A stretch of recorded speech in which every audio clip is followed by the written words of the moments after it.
अस्सलामुअलैकुम and a very warm welcome. You are watching good morning public with me, और आप सब मुझे कहते हैं सुहा अफजल। मेरे साथ स्क्रीन शेयर करते हैं आप सबके प्यारे हरमीत सिंह। तो इस्लामाबाद चलते हैं फौरी तौर पर उनके पास, बाकी बातें करेंगे उनसे और फिर आपसे। हरमीत, कैसे हैं आप? कैसा रहा आपका कल का मंडे और आज का दिन कैसा शुरू हुआ?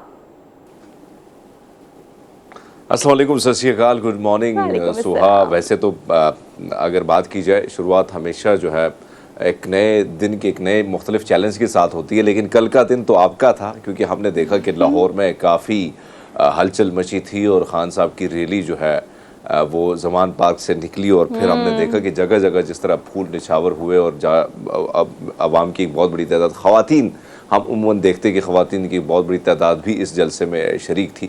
तो कैसा मनाजिर आपने देखे? क्या आपने भी शिरकत की या मेरे ख्याल में आप नहीं गई होंगी? नहीं, अगर हमारे घर के सामने से भी गुजरता ना तो अभी आपको पता है कि ख़वातीन की बड़ी तादाद जो कि इस रैली में शिरकत नहीं कर सकी। कल जो मनाजिर कुछ तो आपने मेन स्ट्रीम मीडिया पर देख ले होंगे, नहीं तो बाकी रही सही कसर तो सोशल मीडिया पूरी कर ही देता है।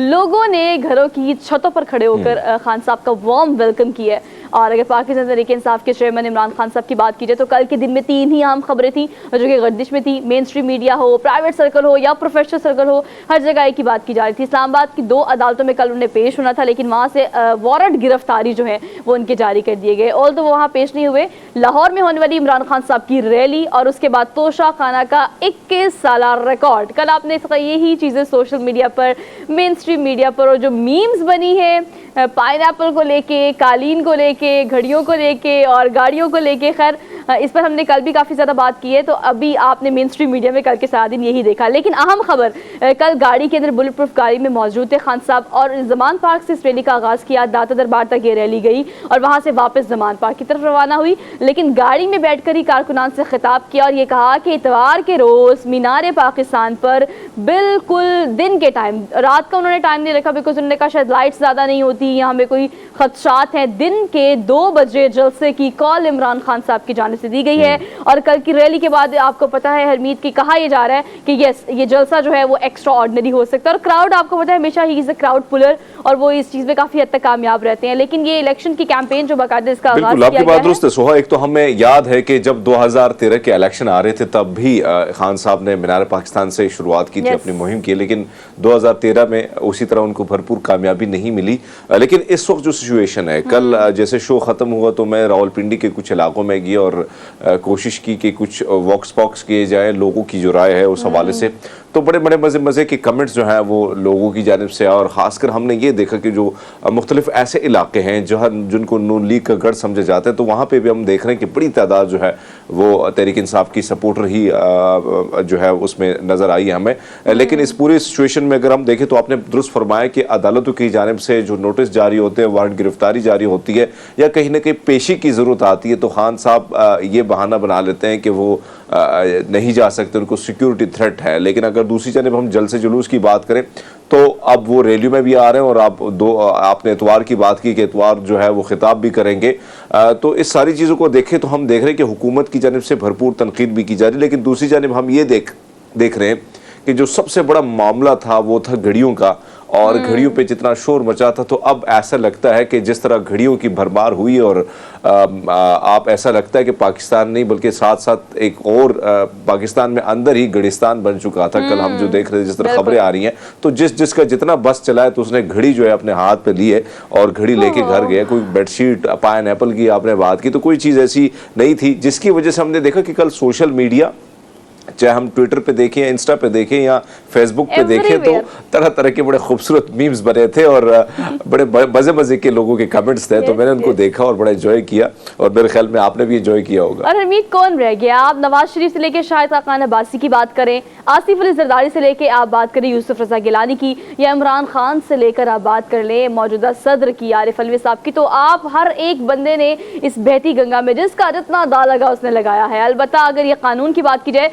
तो इस कानून में काफ़ी फ्लेक्सिबिलिटी की गई है कि जो इतने कीमती बेशकीमती इनामात, और ख़ासतौर पर ये जो तोहफे तोहफ़ की बात कर रही हूँ, सॉरी इनामात, तोहफे तोहफ़ आपने आधे से ज़्यादा भी, उससे भी कम प्राइस में लिए हैं। खैर अलबत्ता इसकी डिटेल्स जो है वो ऑन एंड ऑफ तो आपके सामने आई है। अगर आपने नहीं देखी तो आप काबीना की वेबसाइट पर जाकर ये पूरा रिकॉर्ड, 21 साल रिकॉर्ड देख सकते हैं। ये पब्लिक कर दिया गया है, तो खुद भी एनालिसिस आप कर ही सकते हैं कि हमारे साथ अब तक क्या होता है और इन्होंने हमारे साथ क्या क्या किया है। ऑल्दो ये आपका डिसीजन है, so decision is all yours कि आपने आपने वहाँ जाकर क्या एनालिसिस करना है। खैर इसको हम डिटेल में डिस्कस करेंगे अपने रन डाउन में, और जो कि पॉलिटिकल सेगमेंट में हमारा डिटेल में हिस्सा भी होता है। अभी हम कुछ बात कर लेते हैं कल की होने वाली और हैपनिंग की। खैर वो इंटरनेशनल हैपनिंग थी, कल और भी बहुत सारी चीज़ें सोशल मीडिया पर गर्दिश करती रही है। जो हाईलाइट में रही है वो है ऑस्कर अवार्ड की वो सेरेमनी, जिसमें बहुत सारे क्लिप्स वायरल हुए हैं। बहुत सारे, एक तो हमने ऑस्कर अवार्ड सेरेमनी का रेड कारपेट जो कि मेन स्ट्रीम हाईलाइट होता है उसका लोग बहुत इंतजार करते हैं, उसकी सोशल मीडिया पर बहुत सारी पिक्चर्स वीडियोस आई, बहुत सारी हॉलीवुड लॉलीवुड और बॉलीवुड के जो नाम हैं और बड़े बड़े चेहरे हैं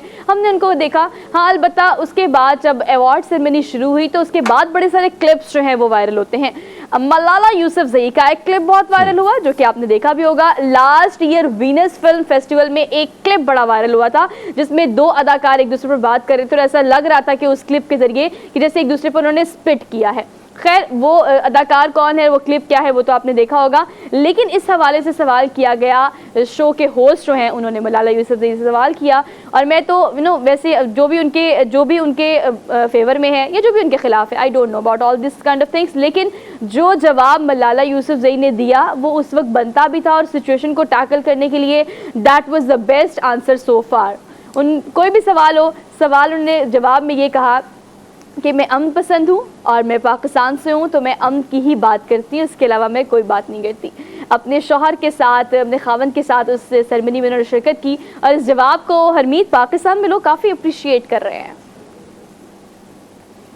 बिल्कुल अप्रिशिएट भी करना चाहिए कि एक ऐसा इलाका जो कहीं ना कहीं मुझे याद है कि वहाँ पे जिस किस्म की सिचुएशन थी आप तालिब का नाम भी नहीं ले सकते थे। हाँ। और फिर उनके सामने डट के खड़ा होना उस एक ऐसी उम्र में, जब एक छोटी सी उम्र थी, फिर आपको गोली लग जाना, वो सारा हादसा जो है हमारे सामने हुआ। और फिर क्योंकि बेसिकली हम वहाँ पे सारी चीज़ें बड़ी करीब से देख चुके थे, मुझे याद है कि हर सुबह एक नई लाश जो है वो किसी न किसी खून में लथपथ होती थी। और खूनी चौक जो वहाँ पे ग्रीन चौक और निशाद चौक है, इनके नाम इस किस्म से रखे गए थे। तो वहाँ पे कोई ना कोई आपको किसी न किसी तरीके से लटकी हुई लाश किसी खातून की या किसी मर्द या पुलिस ऑफिसर की या किसी फौजी अफसर की वो हमें नजर आती थी। लेकिन उस जमाने में आवाज़ उठाना, और ख़वातीन बड़ी मुश्किल से, मेरे गाँव में दूसरे इलाकों में स्कूल टमाटर बंद हो चुके थे और कई स्कूलों को उड़ा दिया गया था। ऐसे में एक मलाला यूसुफजई उठी और कहीं ना कहीं थ्रेट किया तालिबान को। और आज अगर वो एक ऐसी जगह पहुंची है जिस पे हमें जितना भी फख्र करना चाहिए वो कम है। और हम देख रहे हैं कि बाहर दुनिया में जिस तरह उसको अप्रिशिएट किया गया, फिर अब हिंदुस्तान में हमने देखा कि उस पर एक फिल्म भी जो है उस पर बन गई है। और इसी तरह हमने ये देखा कि कल जब वो दोबारा मंजर आम पर आई, और ये बहुत बड़ी बात होती कि जिसका ताल्लुक पाकिस्तान से हो और पाकिस्तान की सरजमीन से हो, वो पाकिस्तान को बाहर रिप्रेजेंट करे तो बहुत अच्छा भी लगता है और सीना और भी चौड़ा हो जाता है फख्र से। तो मैं समझता हूँ कि मलाला यूसुफजई, और कल हमने देखा कि हॉलीवुड के बहुत सारे ऐसे अदाकार जिनको हम मुख्तलिफ फिल्मों के जरिए देखते हैं और जिनकी बड़ी फैन फॉलोइंग है, वो जाके इस किस्म से एक्साइटेड थे मलाला से मिलने के बाद। और उनके कमेंट्स जो है वो मुख्तलिफ हमने सोशल मीडिया पे जब देखे तो बड़ी खुशी हुई। तो मेरे ख्याल में मलाला का जवाब भी बड़ा मुतासिर कुन था, एक बहुत जबरदस्त टाइम पे, क्योंकि हम देखते हैं कि वहाँ पे छेड़ने के लिए भी बड़े मजे मजे के सवाल किए जाते हैं। और ये ऑस्कर अवार्ड की सेरेमनी है जिसको होस्ट जिमी कर रहे हैं। उन्होंने सवाल बेसिकली ये किया था कि हैरी स्टाइल्स ने क्रिस पाइन पर स्पिट किया था, और ये जो स्पिट करने की बात हो रही, दरअसल ये वो वायरल क्लिप है जो कि last year Venus film festival में बहुत मशहूर हुआ था। इसमें देखने में ये लग रहा था कि हैरी स्टाइल्स ने क्रिस पाइन पर स्पिट किया है, वो ऐसा था क्लिप। तो उसी का सवाल उन्होंने इस दफा ऑन द लाइटर नोट पूछा मलाला यूसुफजई से। और चूंकि वहां पर बड़ी तादाद में लोग मौजूद थे, जैसे कि आप बता रहे हैं कि बॉलीवुड लॉलीवुड हॉलीवुड के बड़े नाम जिन्होंने बहुत मेहनत की है, जिनके बड़े fan following, huge fan following है, लोगों ने पूरी दुनिया में बहुत पसंद करते हैं, ना सिर्फ अपने मुल्क में बल्कि पूरी दुनिया में उन्होंने बहुत नाम कमाया है। बड़े बड़े नाम चूंकि वहाँ मौजूद थे और मलाला यूसुफजई को भी इनवाइट किया गया, अपने खावंद के साथ वो इस सीट पर बराजमान थी। वहाँ पर लोगों ने काफ़ी उनके ड्रेस को भी, उनके अटायर को भी काफ़ी अप्रिशिएट किया। आपको पता है कि ऑस्कर अवार्ड सेरेमनी में तो हरमीत खासतौर पर खवातीन, मर्द हज़रात को तो खैर मुझे नहीं पता, लेकिन लड़कियों के बारे में यही होता है कि वो देखना होता है कि किसने क्या पहना हुआ है, किसने क्या स्टाइल किया हुआ है, किसने किस डिज़ाइनर के कपड़े पहने हुए हैं, कौन ज़्यादा प्यारा लग रहा है, कौन ज़्यादा प्यारा नहीं लग रहा। तो खैर काफ़ी दिलचस्पी लोगों ने इसमें जाहिर की, तो ये बड़ा वायरल क्लिप था, हमने सोचा कि ये आपको दिखा देते हैं। इसके अलावा ऑस्कर अवार्ड को लेके खवातीन तो वैसे भी जो कपड़े एक दफ़ा किसी फंक्शन में पहन लेती दोबारा नहीं पहनती, और हम मर्दों की ये हालत है कि एक शर्ट एक बार ईद में खरीदे तो फिर उसको कम से कम 1-2 ईदों तक वो इस्तेमाल की जा सकती, कोई प्रॉब्लम नहीं होती। लेकिन हाँ, बहुत ज़्यादा ख्याल रखा जाता है, बड़ी कोशिश की जाती है ड्रेसिंग के हवाले से, और हम देखते हैं खवातीन इसमें बढ़ चढ़ कर बड़ा इसका आपको बहुत फायदा है, आपको एडवांटेज बिल्कुल मिलता फायदे में है। हैं। बिल्कुल, हम बहुत नुकसान में, और ऊपर से स्क्रीन पर अगर हम रिपीट करके आएंगे तो व्यूअर्स जो स्क्रीन के उस तरफ बैठे पता नहीं वो ही कहेंगे इन्होंने पहले भी ये जोड़ा पहना था, इन्होंने आज भी ये जोड़ा पहना, तो ये मसला खराब हम सबके बीच में है। खैर किसी एक बंदे का कसूर बिल्कुल नहीं है। लेकिन एक और खबर हमने आपको देनी है फिल्म से ही, यानी ऑस्कर अवार्ड की ये सेरेमनी जिसमें एक फिल्म जिसको कम से कम 6 से 7 अवार्ड्स मिले हैं, everything everywhere all at once, ये सबसे कम बजट में बनाई गई फिल्म है हरमीत। चूंकि हम देखते हैं कि हॉलीवुड की फिल्म्स का बजट बहुत ह्यूज होता है, मतलब उनकी प्रोडक्शन, उनकी डायरेक्शन, वो 3D एनिमेशंस यूज करते हैं और बहुत सारी चीजें यूज करते हैं, तो उनका नॉर्मली हम देखते हैं कि एक बड़े बजट के साथ वो फिल्म बनाते हैं। लेकिन ये $2 करोड़, दैट्स इट, इस कम बजट में बनाई गई इस प्रोडक्शन में लोगों ने बहुत उसको पसंद किया। और ऑस्कर अवार्ड की अगर बात करें तो आपको पता है कि फिल्म में अगर किसी को ऑस्कर अवार्ड मिल जाए तो हम तो समझते हैं कि that established one, the personality, the actor, the film, production, direction. लेकिन यहाँ पर सबसे कम बजट में बनने वाली इस फिल्म को 6 से 7 अवार्ड मिले हैं। अब क्यों मिले हैं वो ट्रेलर आप देखें एट वंस। अगर आपने ट्रेलर देखा तो आपको इस बात का अंदाजा हुआ होगा कि it's all about idea and concept. तो बेसिकली आइडिया ऐसा था, इसमें कम बजट के साथ भी फिल्म बनाई गई और इस फिल्म को कम से कम 7 अवार्ड्स मिले हैं ऑस्कर में। तो भाई क्या बात है, आप ये फिल्म जरूर अच्छा सोहा, सबसे बड़ी बात होती है फिल्म की स्क्रिप्ट को मजबूत तरीके से अगर आप लिख लेते हैं और आप उन चीज़ों को, आजकल हम देख रहे हैं कि जो फिल्म इंडस्ट्री में बहुत ज़्यादा तब्दीलियाँ नज़र आती है, स्क्रिप्ट में भी बहुत सारी चीज़ें ऐसी होती है जो रियलिटी के बड़ी करीब होती है और आजकल की जनरेशन जो है वो भी रियलिटी के करीब चीज़ों को पसंद करते हैं। अब हम ये तो बहुत बड़ी, अगर हम देखें ऑस्कर में इसकी नॉमिनेट होना ये बहुत बड़ी बात है। लेकिन अगर लेट सपोज हम जाएँ यहाँ पे, हम जितनी फिल्में देखते हैं, हम अगर इंडियन पंजाब की बात करें तो वहां पे जो पंजाबी फिल्म बनती है वो इंतहाई कम बजट की होती है, लेकिन उसमें इस किस्म की चुटकुले, इस किस्म की चीजें, इस किस्म की स्क्रिप्ट उसमें शामिल होती है, वो फिल्म जो है वो कामयाबियां जो है वैसे ही समेट लेती है। और खासकर हमने ये भी देखा है, मैं जब कोलमपुर में था तो मैंने देखा था कि एक फिल्म, जब भारतीय फिल्म बन रही थी पंजाबी, तो जितने भी अदाकार थे उनको एक वहां के सरदार जी ने अपना फार्म हाउस दिया था और उन्होंने स्टे भी वहां किया था। तो उनका ये फायदा होता है कि कहीं ना कहीं जाके लोग उनको जगह भी फ्री में दे देते हैं और यहाँ पे सिर्फ और सिर्फ बात की जाती है, फोकस किया जाता है स्क्रिप्ट पे।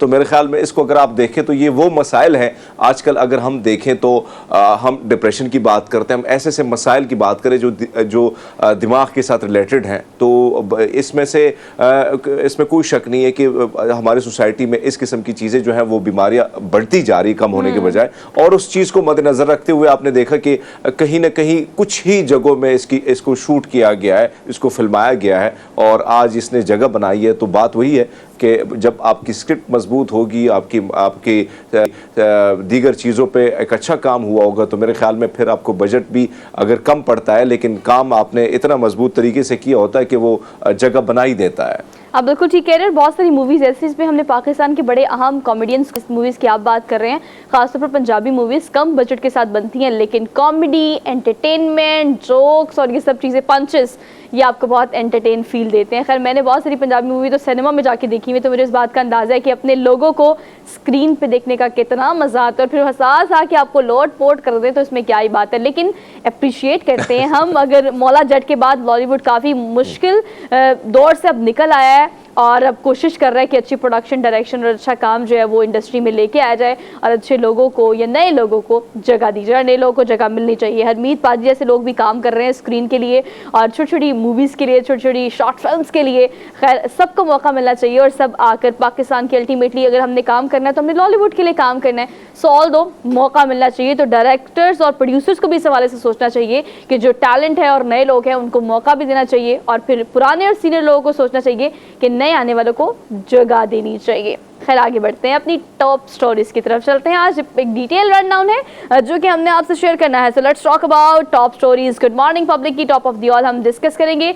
मैंने आपको बताया कल 3 बड़ी अहम खबरें, इमरान खान के वारंट गिरफ्तारी से लेकर इमरान खान की रैली और उसके बाद तोशाखाना के 21 साल रिकॉर्ड। 3 अहम खबरें मेन स्ट्रीम मीडिया का हिस्सा बन नहीं रही, लेकिन इसके अलावा खातून जज को धमकी देने के केस में जो है वो इमरान खान साहब के वारंट गिरफ्तारी जारी कर दिए गए हैं। एक्सपेक्ट ये किया जा रहा है कि इमरान खान साहब को गिरफ्तार करने के लिए इस्लामाबाद पुलिस की तैयारी मुकम्मल है, लेकिन वो कहते हैं कि कि मैं वीडियो के जरिए पेश हो जाऊंगा क्योंकि मेरी जान को खतरात लाक हैं। और इसके अलावा एक कॉल जो कि इमरान खान साहब की जानिब से दी गई है, इतवार के रोज 2 बजे मीनार पाकिस्तान पर जलसा करने की कॉल उन्होंने दी है और कल रैली भी कामयाब रैली देखने में आई। खैर अलबत्ता इससे अब इनकी सियासत पर या इलेक्शंस पर क्या फ़र्क पड़ता है ये तो वक्त ही बताएगा। इसको हम डिटेल में डिस्कस करेंगे आज की टॉप स्टोरीज में। इसके अलावा आगे बढ़ेंगे, एक मसले को हमने एड्रेस करना है हमारे पूरे रनडाउन में। आपको पता है अगर पॉलिटिकल सेगमेंट होता है, स्पोर्ट्स का, फैशन का या हेल्थ का, तो कहीं ना कहीं वो मसाइल जिनको एड्रेस ही नहीं किया जाता उस पर भी एक सेगमेंट करना बहुत ज़रूरी होता है। अगर एशिया की ख़वातीन की बात की जाए तो हामला ख़वातीन की हम ख़ास तौर पर बात कर लेते हैं। ग़िज़ाई किल्लत हामला ख़वातीन में बहुत ज़्यादा हो गई है, जिसकी वजह से हरमीत जो बच्चों की ग्रोथ डेफिशिएंसी है वो ना सिर्फ पाकिस्तान में, एशिया में, बल्कि पूरी दुनिया में बच्चों की तादाद 5 करोड़ से भी ज़ायद हो गई है।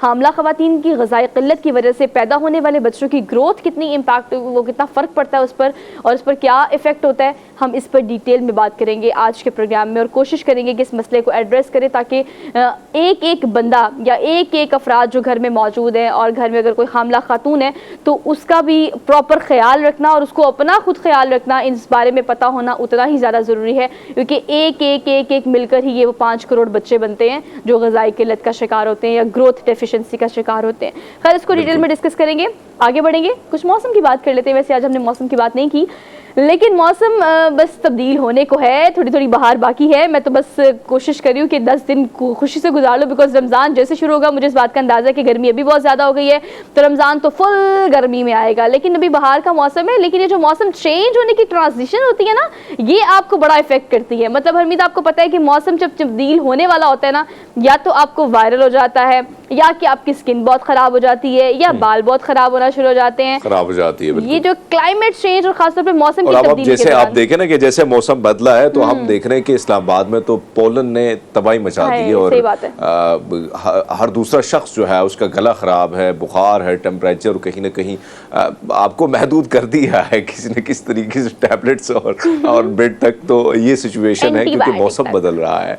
आपकी बात दुरुस्त है, स्किन पर भी बहुत सारे असरात पड़ते हैं। लेकिन हम स्किन की बात करेंगे। आज के जो बदलता मौसम होता है, जब मौसम या तो गर्मी आ जाए हरमीत या सर्दी आ जाए, जो गर्मी और सर्दी का मौसम होता है उसमें आपकी स्किन टाइप आपको पता लग जाती है कि सर्दी है तो मॉइस्चराइज करना है, गर्मी है तो आपने स्किन को हाइड्रेटेड रखना है। लेकिन ये जो ट्रांजिशन है ना गर्मी से सर्दी में और सर्दी से गर्मी में जाने की, इस दौरान मौसम की वजह से जिल्द बड़ी ख़राब हो जाती है।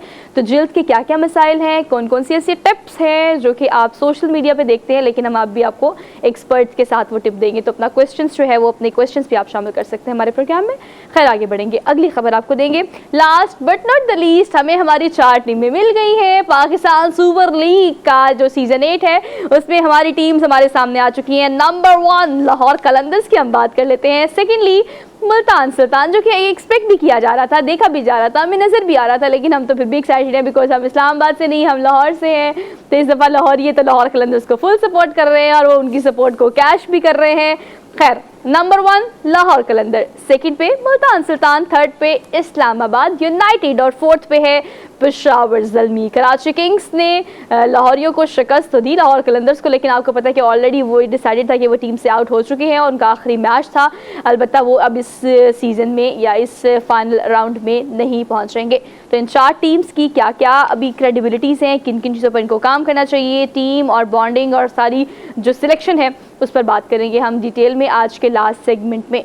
अब चलते हैं अपने फेवरेट टॉपिक की तरफ, डेली डोज की तरफ। देखते हैं कि आज हमारी गुड मॉर्निंग पब्लिक की टीम जो है वो डेली डोज में क्या क्या ढूंढ कर लेकर आई है। सबसे पहले एक डॉग शो में आपको लेकर चलते हैं, और डॉग शो की अच्छी बात क्या है, एक तो ये फैसलाबाद में हुआ, पहली बात। दूसरी बात ये कि वहाँ पर अगर आप देखें बहुत सारे ऐसे ब्रीड्स हैं जिसको लोग घर में रखना बहुत पसंद करते हैं। जर्मन शेफर्ड जो है उसको रखना बहुत पसंद करते हैं, हस्की को रखना बहुत पसंद करते हैं। ऐसी बहुत सारी काइंड्स है जो कि इंपोर्ट की जाती हैं, लोगों को बड़ा पसंद है उनको यहाँ रखना। लेकिन अब इस डॉग शो को जीतने वाले ये जो हम डॉग आपको दिखा रहे हैं, बेसिकली इसकी क्रेडिबिलिटी ये है कि ये कोई इंटरनेशनल ब्रीड नहीं है, पहली बात। दूसरी बात ये कि ज़ख्मी और जो इनके मुख्तलिफ हाउसेस बनाए होते हैं ख़ासतौर पर इस तरह के जानवरों के लिए, अब ये जो इसका मालिक है, इसने इस जानवर को यानी इस डॉग को वहाँ से ख़रीदा और वहाँ से ख़रीदने के बाद इसको इसको अच्छी सेहत, अच्छी फीड, अच्छा खाना, अच्छी ट्रेनिंग, ये सब कुछ देने के बाद इस डॉग शो में पार्टिसिपेट किया। और गेस व्हाट, ना सिर्फ पार्टिसिपेट किया बल्कि इस डॉग शो को जीता भी। तो इससे हरमीत एक और बड़ी चीज़ है कि अगर अब पाकिस्तानी ब्रीड्स की बात की जाए तो वो भी ट्रेन करके इन डॉग्स को बड़ा बहुत प्रोडक्टिव तरीके से इस्तेमाल किया जा सकता है। और वो उनका कहने का मकसद भी ये है, खासतौर पर इसके मालिक का, कि फैसलाबाद से मेरा ताल्लुक है और मैंने ये आवारा कुत्ता था जिसको लिया, इसको ट्रेनिंग दी, इसको खिलाया पिलाया और आज उसने पूरा का पूरा डॉग शो जीता है। तो इंटरनेशनल ब्रीड से निकल के पाकिस्तान की ब्रीड्स भी बहुत अच्छी हैं जिन पर अच्छा काम करके उनको अच्छे तरीके से रखा जा सकता है, इंटरनेशनल लेवल पर उनको रिकग्नाइज कराया जा सकता है। बिल्कुल आपकी बात दुरुस्त है। हम अब तो देखते हैं कि बहुत सारे ऐसे कुत्ते जो बाहर से लाए जाते हैं, उनको बड़ा ख्याल रखा जाता है। लेकिन अब अगर हम अपने मुल्क की बात करें तो मुझे वैसे याद है कि हमने घर में इसी तरह एक कुत्ता जो है वो पाला था और मुझे ये भी याद है कि जिस तरीके से वो जितना लविंग और जितना एक्टिव होता था और आप उसकी केयर करें और उसकी भरपूर तरीके से ट्रेनिंग करें तो मेरे ख्याल में वो वही रिजल्ट देता है जो हम बाहर से बड़े महंगे मंगवाते हैं। और हम ये देखते हैं कि अभी भी बहुत सारे ऐसे लोग जो हैं, कल परसों इस्लामाबाद में भी यही मुकाबला हुआ जिसमें मुख्तलिफ जो है यहाँ पे लोगों ने भी शिरकत की और कहीं ना कहीं जिन्होंने बड़े ज़बरदस्त तरीके से जितने भी प्यार से अपने पेट्स पाले थे वो उन्होंने उसमें शामिल किए। लेकिन फैसलाबाद की जो खबर है ये बड़ी मुनफरिद है क्योंकि उमूमन हम देखते हैं कि बाहर से जो जितने भी हम पेट्स मंगवाते हैं उस पर ख़र्चा भी बहुत होता है, फिर उसकी जो चार्जेस हैं वो भी बड़ी ज़्यादा होते हैं। लेकिन कहीं ना कहीं आप यहाँ का जो देसी है भाई आप उसका ख्याल रखें और उसको इस तरह ट्रेनिंग दिला दें तो फिर हमने देखा कि फैसलाबाद की जीत भी उसने अपने नाम कर दी। और हरमीत आप ये भी देखें कि लावारिस था, बीमार था, ज़ख्मी था और जो फलाही इदारे होते हैं वहाँ से इसको लिया गया था और इसको मतलब अगर आप डॉग फूड की बात करें तो उसके साथ दूध, गोश्त, ये सब कुछ खिला पिला के ट्रेंड किया। तो आप देखिए ट्रेन करने से इस तरह के बहुत सारे ऐसे एनिमल्स हैं जो कि पेट के तौर पर रखे जाते हैं घरों में, लेकिन हम लोग बस 2-3 ऐसी ब्रीड्स है, जर्मन शेपर्ड हो गया उसको हम बहुत प्रेफर करते हैं, हस्की को बहुत प्रेफर करते हैं, लोग ज़्यादा इसके शौकीन होते हैं। तो इस तरह के डॉग्स को भी खासतौर पर आप पेट बना के ट्रेन करके, और आपको पता है हरमीत कैट्स के नस्बत डॉग जो है कंपैरेटिवली जल्दी ट्रेन भी हो जाते हैं और कहा जाता है कि वफादार भी बड़े होते हैं, घर के लिए भी ज़्यादा वफादार होते हैं। हाँ, तो बस ये आप इनको ट्रेन कर सकते हैं। जरा पाकिस्तानी ब्रीड पर भी काम करें थोड़ा सा, क्या जरूरत है आपको बस इंटरनेशनल सारे इंपोर्ट करने की। खैर अगली खबर नहीं, वैसे मैंने तो आपको बता भी दिया कि हमने रखा था और बाकायदा बड़े मजे का। और मुझे आज भी याद है कि जब हम क्योंकि गांव से जब हम आते थे हर बैसाखी पे पंजा साहब की तरफ, तो फिर वो तकरीबन 10 किलोमीटर तक वो हमारे पीछे पीछे भागता और रोता हुआ वापस घर की तरफ चला जाता था। तो आपकी बात दुरुस्त है कि कहीं ना कहीं वफादारी जो है वो कूट कूट के भरी होती है और अपने मालिक के साथ वफादारी आखिरी हद तक जो है वो कुत्ता निभाता है। तो मेरे ख्याल में आपने दुरुस्त फरमाया कि कहीं ना कहीं उनकी इस तरह प्रॉपर ट्रेनिंग की जाए जो बाहर से मंगवाते हैं और उनकी खुराक में भी उसी तरह जान डाल दी जाए जिस तरह बाहर के जितने भी हम पेट्स मंगवाते हैं उनको देते हैं। तो मेरे ख्याल में पाकिस्तान का जो है ये अभी सामने हमारे, अगर मेहनत की जाए, कोशिश की जाए, ट्रेनिंग अच्छी तरीके से दी जाए तो उसका रिजल्ट भी अच्छा आता है। No doubt. चलिए जी आगे बढ़ते हैं, अगली खबर पर चलते हैं। वैसे आपको पता है कि आजकल ख़ास तौर पर शादियां जब होती हैं तो जो चीज़ें वायरल होती है सोशल मीडिया पे वो ये होता है कि एक बड़ा ज़बरदस्त सा डेकोर किया हुआ है, अच्छी अच्छी कज़न्स जो हैं या उनके दोस्त अहबाब जो हैं रिश्तेदार वो फ्लोर पर डांस कर रहे हैं और कोई सोने में तोल रहा है, कोई बॉलीवुड की लॉलीवुड की थीम के साथ शादी कर रहा है। शादियाँ खैर उसको ही कंसीडर किया जाता है और वायरल भी वो होती है, लेकिन मैं चाहती हूँ कि कम से कम इस तरह की शादी, मुझे लगता है आप लोग वायरल तो खैर नहीं करेंगे लेकिन हम चाहते हैं कि ये खबर आपको दे, एक ऐसी अनोखी शादी इसमें वलीमे की तकरीब नहीं हुई हरमीत, लेकिन वलीमे की तकरीब की बजाय 600 तमाम वो मुस्तहिक अफराद में राशन तकसीम किया गया। एक राशन का पैकेज जो है हरमीत वो 6500 रुपये पे मुक़ीद था और ये 6500 में घी, आटा, दालें, चीनी, तमाम मसाला जात और तमाम ज़रूरियात ज़िंदगी, ख़ासतौर पर आगे रमज़ान भी आ रहा है आपको पता है इस बात का, तो लोगों को बड़ी अशद ज़रूरत भी है। पता नहीं क्यों अगर हम जहेज़ की बात करें तो जहेज़ पर नाम नहाद बात करने वाले 1001 मौजूद हैं और जहेज़ को लानत कहने वाले भी मौजूद हैं, शादियों पे ज़्यादा खर्चा ना करने वाले बात करने वाले लोग भी बड़ी तादाद में मौजूद हैं। लेकिन जब करने की बारी आती है ना हरमीत तो हम कहते हैं कोई बात नहीं, हमारा बेटा है, हमने खुशी करनी है, हमारी बेटी है, हम इस पर नहीं लगाएंगे तो किस पे लगाएंगे। खुदारा थोड़ा सा इस बारे में सोचें ये अल्लाह के हुक्म के मुताबिक या इंसानियत की खिदमत के लिए। हम उम्मूमन यही करते हैं कि बातें बहुत करते हैं लेकिन खुद अमलन जो है उस पर कख अमल नहीं करते।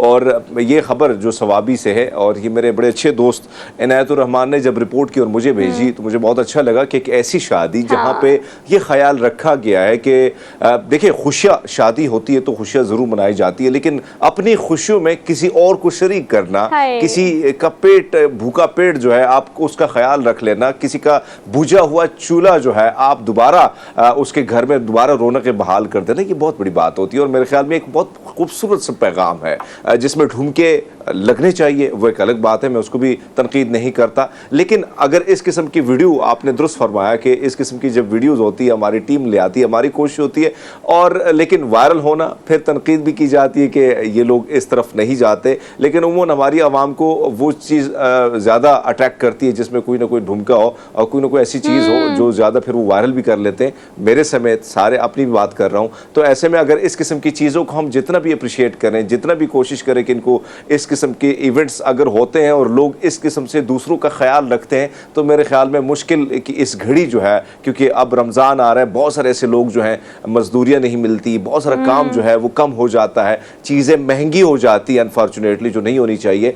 तो ये अगर इस तरह ख्याल रखा जाए, और ये जो बड़ी बड़ी, एक और चीज़ ऐड करना चाहूँगा, जो बड़ी बड़ी अफ्तार पार्टियाँ होती हैं, तो मेरी गुजारिश है कि कहीं ना कहीं ख्याल रखा जाए आस पड़ोस में लोगों का कि ये जो पार्टी है, इससे बेटर है कि किसी के घर का चूल्हा जो है, बुझा चूल्हा दोबारा जला दें, तो मेरे ख्याल में उससे बड़ी बात क्या हो सकती है। सो ये बहुत अच्छी चीज़ है, बहुत अच्छी मिसाल है, और बहुत अच्छे लोग हमारे दरमियान मौजूद हैं जिनसे हमें कुछ सीखना चाहिए। और हरमीत, आप ये देखिए, आप किसी भी धर्म की बात करें, किसी भी धर्म की, तो कहा यह जाता है कि बेटी की शादी हो या बेटे की, खास तौर पर, या बेटी की शादी की मैं ज्यादा बात करूंगी, तो कहा जाता है कि मेहंदी या बारात की रस्मात इतनी नहीं होनी चाहिए। हाँ, वलीमा अच्छा करना चाहिए क्योंकि वो लड़के की तरफ से होता है, लड़की वालों पे इतना बोझ डालना ही नहीं चाहिए, वो जहेज का बोझ हो या बड़ी बड़ी शादी करने का या बारात का एक वार्म वेलकम करने का, तो ये बोझ बेटियों वालों पे डालना ही नहीं चाहिए।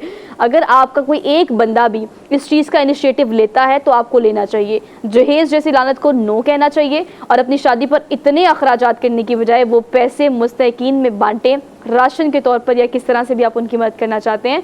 तो आप देखिए कि क्या ज़िंदगी सुकून की गुजरती है आपकी, जिसको आप शुरू करने जा रहे हैं शादी के बाद।